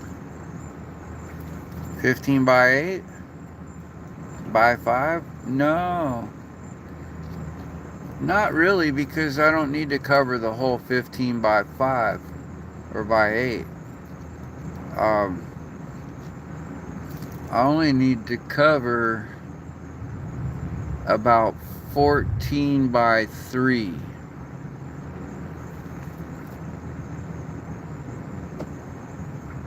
from the cold. I don't, uh, okay, I misunderstood because you said to cover from the cold.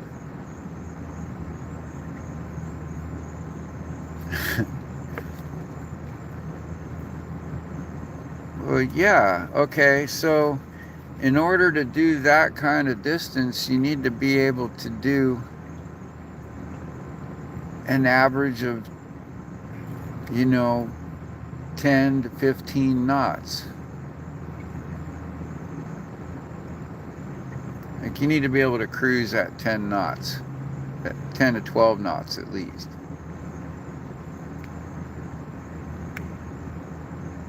And I'm sailing and cruising around 5 and 6 knots tops. So I basically would need to double my speed, which I could totally do. I plan on getting a lot more speed in the same amount of wind with the new sail rigging. That was kind of the point of, test sailing it with the sloop rig to see if, using a schooner rig with the same mast heights would still be tolerable. And this boat was so super stable that I don't see the point in not schooner rigging it. I gotta glass the 2 archways that support the masts. So far, one of them is strong enough, but yeah, I think it'd be really cool to be able to stand up on the archway where the mast drops in to the roof,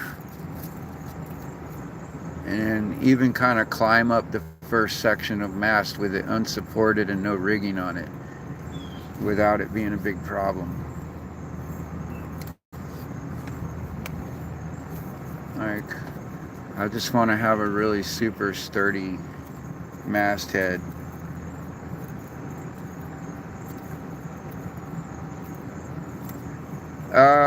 Estado,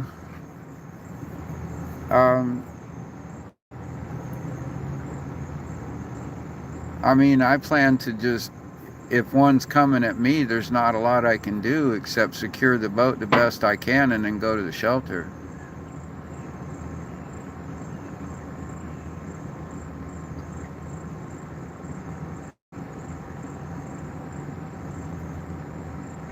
But, if it's a bad one,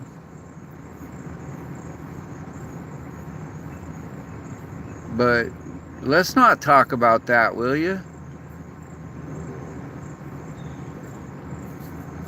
I'm in about the best area in the state that I could be in to be protected from that, and that's exactly why I came here for this season. But I don't want to talk about what I don't talk about those things, man.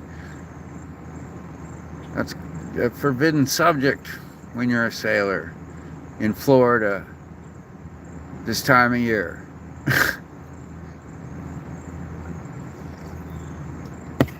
No, but I've been through a bunch of them in my boat. Not this boat, but I wouldn't risk much of any kind of storm in this boat. It's not.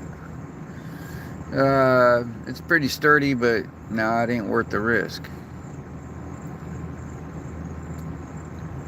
I'd just soon batten it down as well as I can and secure it as well as I can and take the canoe to shore and secure it as well as I can and batten it down and then go into a shelter until it's over and then come back and bail the canoe out and paddle back out to the boat and put it back together again.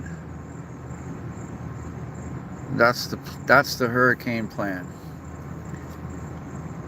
Now, unless one of y'all want to show up here with a 16-foot long 8-foot trailer and some 2x6s and 2x4s and little and a winch, you want to haul it out of the water and haul it out of, I don't know, to a shelter. I don't know, where would you haul it to? You're in Florida. How do you just, like, you got a couple weeks, what are you gonna do, drive it up to Alabama? You know,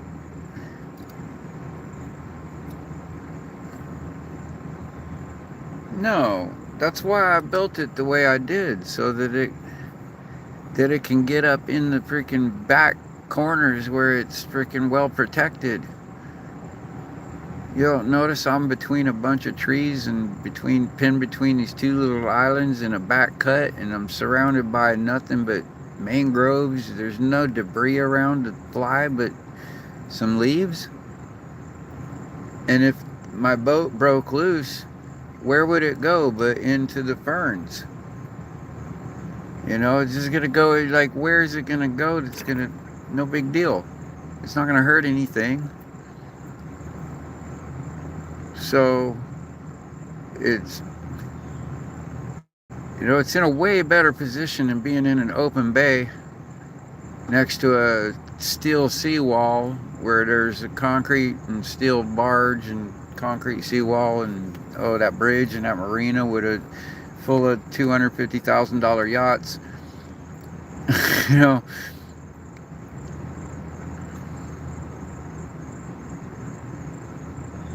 yeah, I got somewhere, sorta. I don't know, man. I don't know. The dude I've been helping, I'd probably just go kick it in the shop there where I've been working.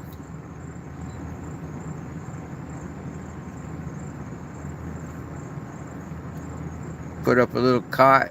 I'd probably put a hammock up in there and freaking crank on the AC and watch TV. I could live stream from the workshop. Like, this is me in the storm, hoping the power don't go out. You know what's funny is the power go out, I come out here to my boat afterwards and I'd have power up before he does.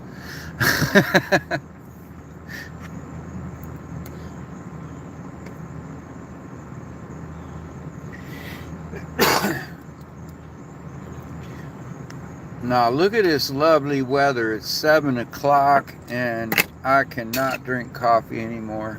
Here you go, fish. Wake up. Wake up and go to work. Oh man, the little fishies are actually drinking that. Oh, they're gonna have a rush. That's just straight up, that's espresso. I don't think you guys are old enough to drink espresso. These are little minnows. I can't believe their parents let them do that.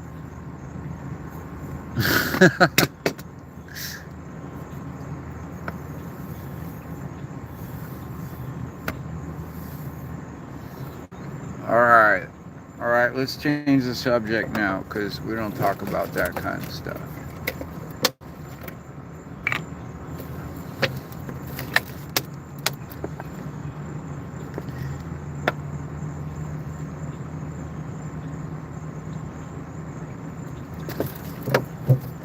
My theory is this year we have a super El Nino. And the super El Nino, okay, look, we either have an El Nino or a La Nina, right? During an El Nino, the Pacific Ocean is a lot more active and the Atlantic tends to be fairly calm. And during La Nina, the Atlantic gets really active and the Pacific gets really calm. But what we have right now is what's called a super El Nino, which hasn't happened in a long time. And it involves a hell of a lot more activity but in different places, like at a higher latitude. And so it's my theory that I could go the whole season and it's going to be just like today, where it's, just like not too bad.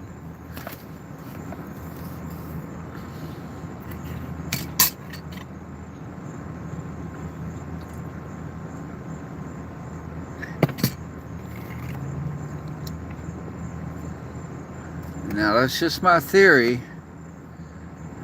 Now, mind you, I don't have a line to God or harp or any of them like weather manipulation facilities.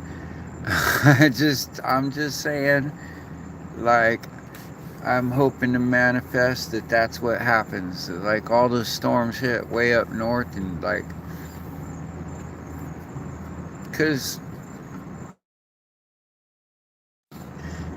oceans are getting so hot and the earth is trying to balance itself out, and it's pulling a lot of cold from the north, and it's throwing the patterns off.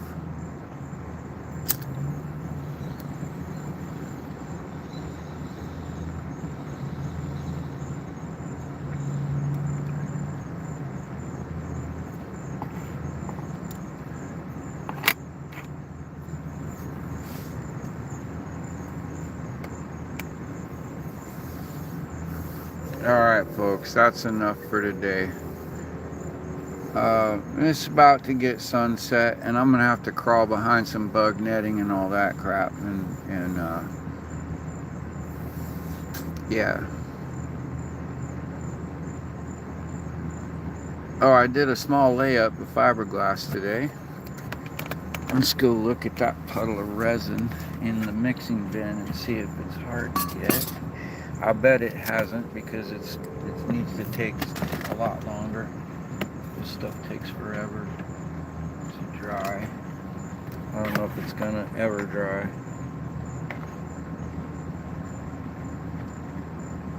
Yeah, it's still just like honey.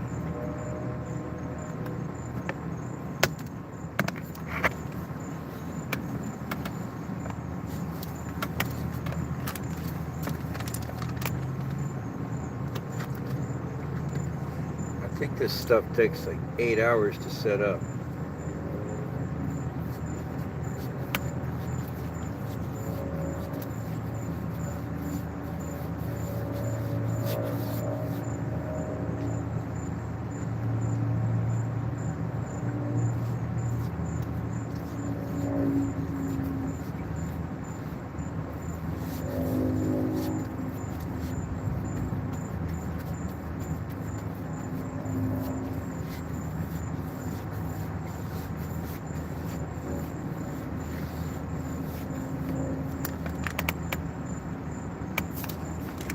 Smells like the right stuff. I hope it's the right stuff.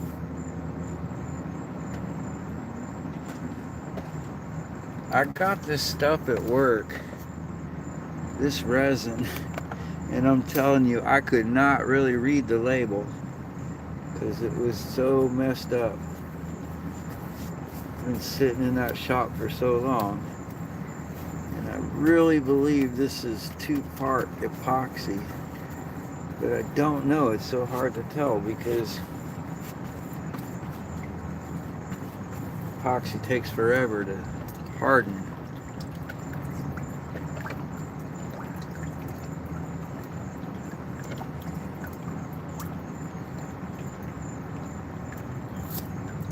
Let's see, what did I miss?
I'm pretty sure I don't have any inheritance for me or my siblings to fight over anyway.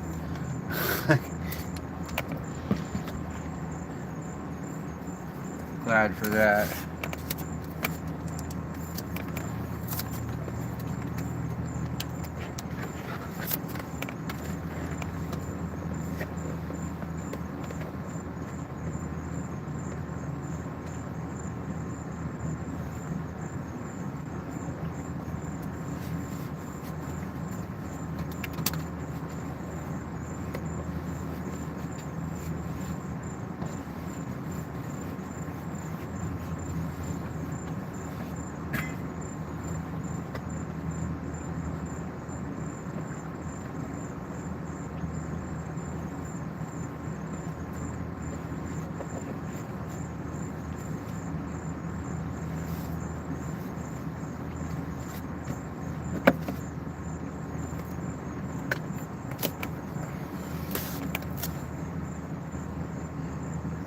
This stuff is gonna set up, but I might as well spread the rest of it over the over the exterior here on the wood. It feels like it's getting thicker because it's like it was like really thin when I mixed it, and now it feels like more like honey consistency. So I think it's gonna be all right. Just make sure none of it's dripping anywhere. The trick to that is put it on super thin. Make sure the brush stays pretty dry when you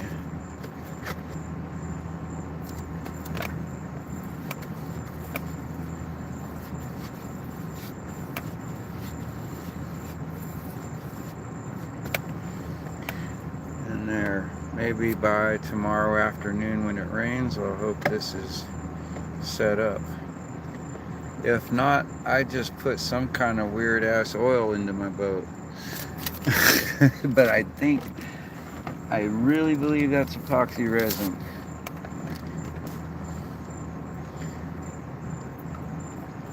Let's hope I'm right, folks. If not, I'm gonna have a really nasty mess to clean up.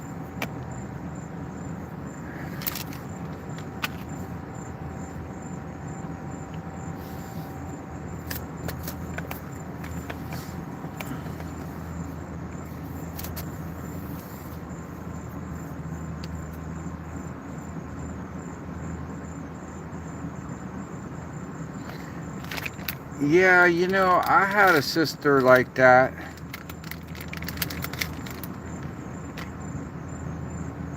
I totally get you, dude. I'm not gonna name names, but my sister, I don't want to, let's not get into it. Never mind. No, I feel you, bro. I got several sisters, and some of them are good, and two of them really I don't even talk to.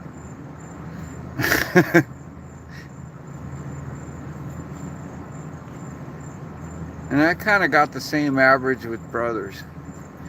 You have 4 brothers and 4 sisters, and like 2 of them I'll talk to, 2 of them I don't. One of them don't talk to me, the other one I don't talk to.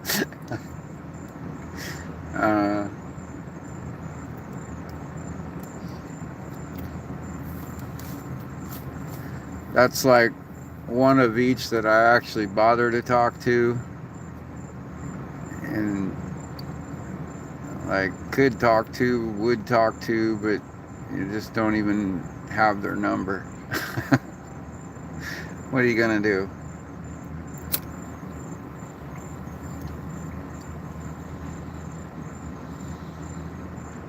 We don't have a close-knit family.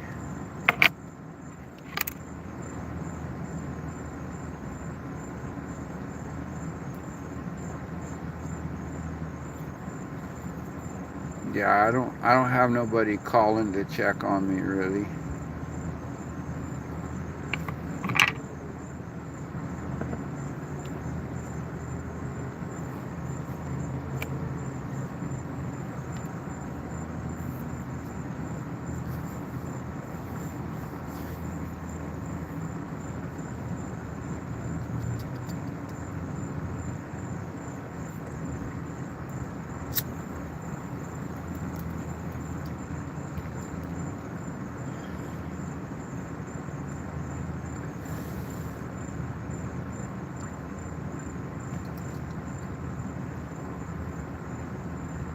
fish.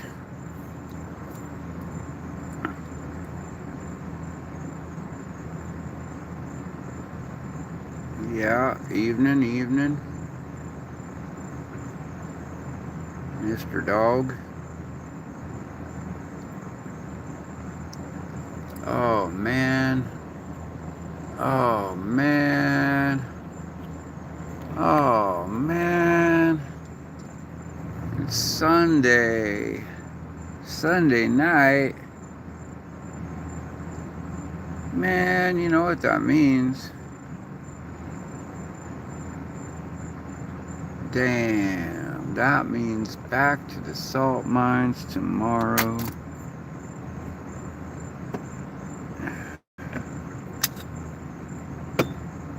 Returning to the world of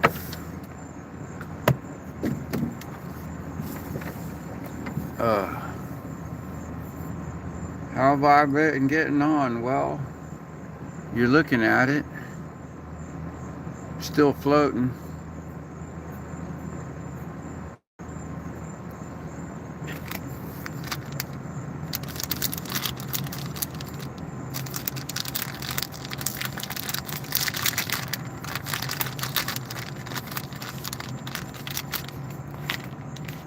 But if this resin don't set up by tomorrow, I'm gonna have to freaking spring for some resin.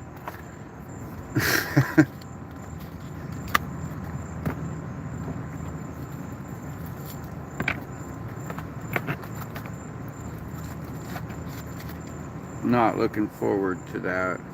I'm gonna have to spring for some resin one way or the other before this is all said and done. Like, that's just bottom line. I gotta get more resin.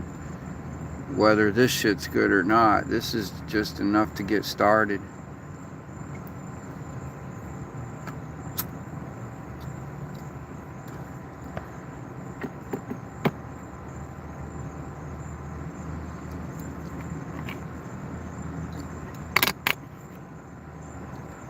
How do you know it's better than the alternative?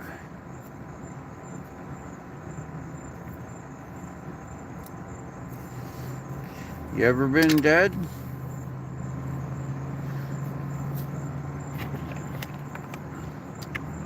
Or was it just a dream? You know, like, how do you really know? It might not be better.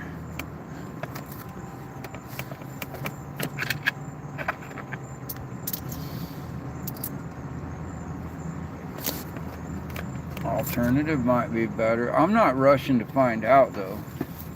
You know, I figured whether it's better or not, we only get one shot at this that I know of. Like, we might get lifetime after lifetime. We don't know.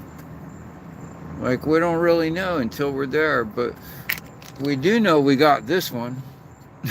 So might as well make good use of it as we can while we got it. You know, live as if we don't get a second life and just assume tomorrow will come, as it usually does. If I had to be reincarnated as another animal, what would it be? Oh, man. That's a tough one.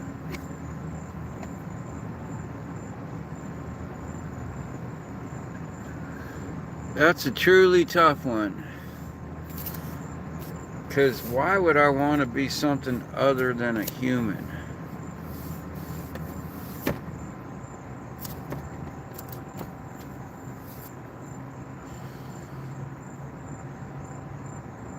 Damn, man. I guess maybe a dolphin. I don't know.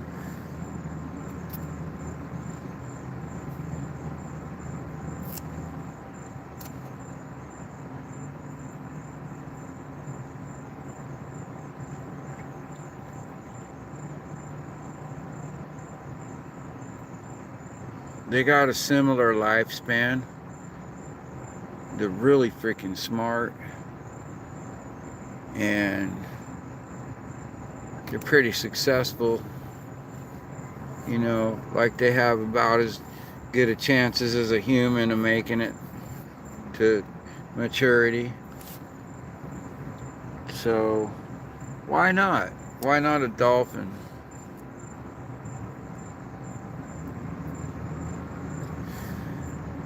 You know, you might think a lot of different people. When I was younger, I might have said a bird, but they don't live very long, you know.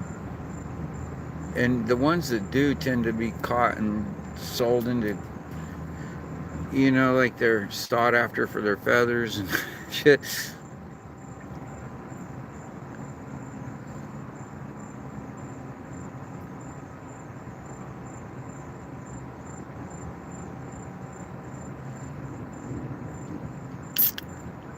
What if I was reincarnated as a human, but remember my previous life fully, but no one else believed you and thinks you're bonkers?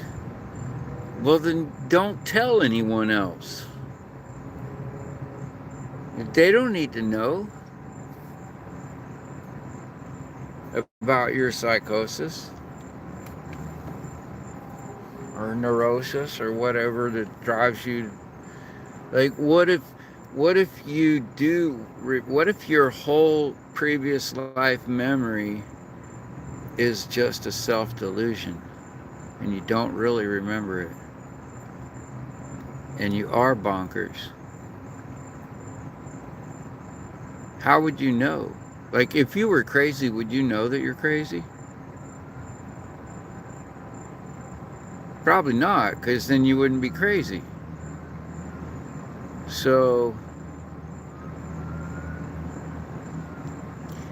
yeah, I don't know, man. Like, I think that's something you just probably want to keep to yourself and use the wisdom that you learned from the previous life and thank the universe that you, for some reason, got to keep your memories. Like, that's probably a glitch in the matrix, because you're not supposed to remember the previous life. So if you do get a memory of the previous life, then maybe there's some wisdom you're supposed to gain from that. But if you're living like a fool and don't remember, like if, man, if you didn't learn anything from the previous memories, then how could you even claim that that's, like, where is your 2 lifetimes of wisdom that you should have gained? You know?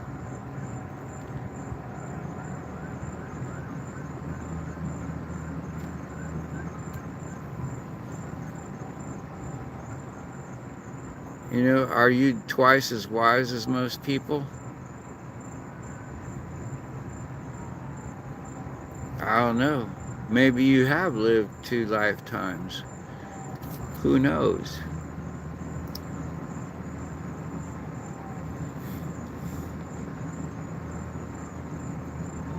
What I'm saying is, don't believe every thought that pops into your head.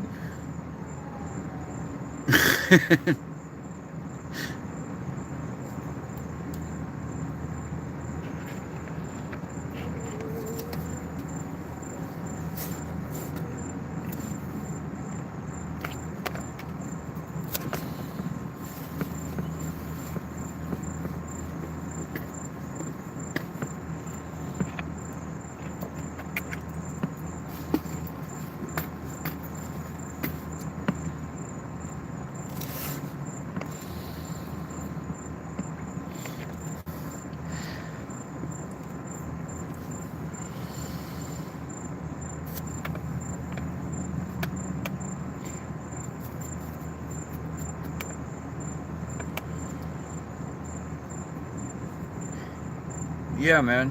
Thanks for dropping by. I'm gonna get quiet for a minute because I gotta put this bug netting down.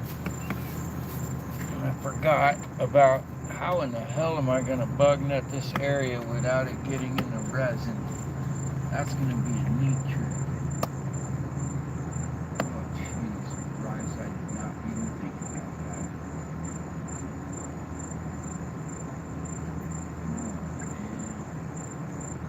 Oh man. Well, I guess.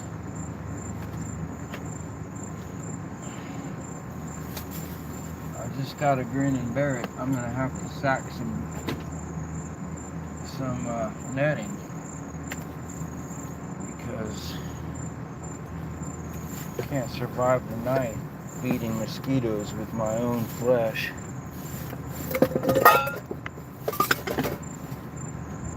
That would be no bueno.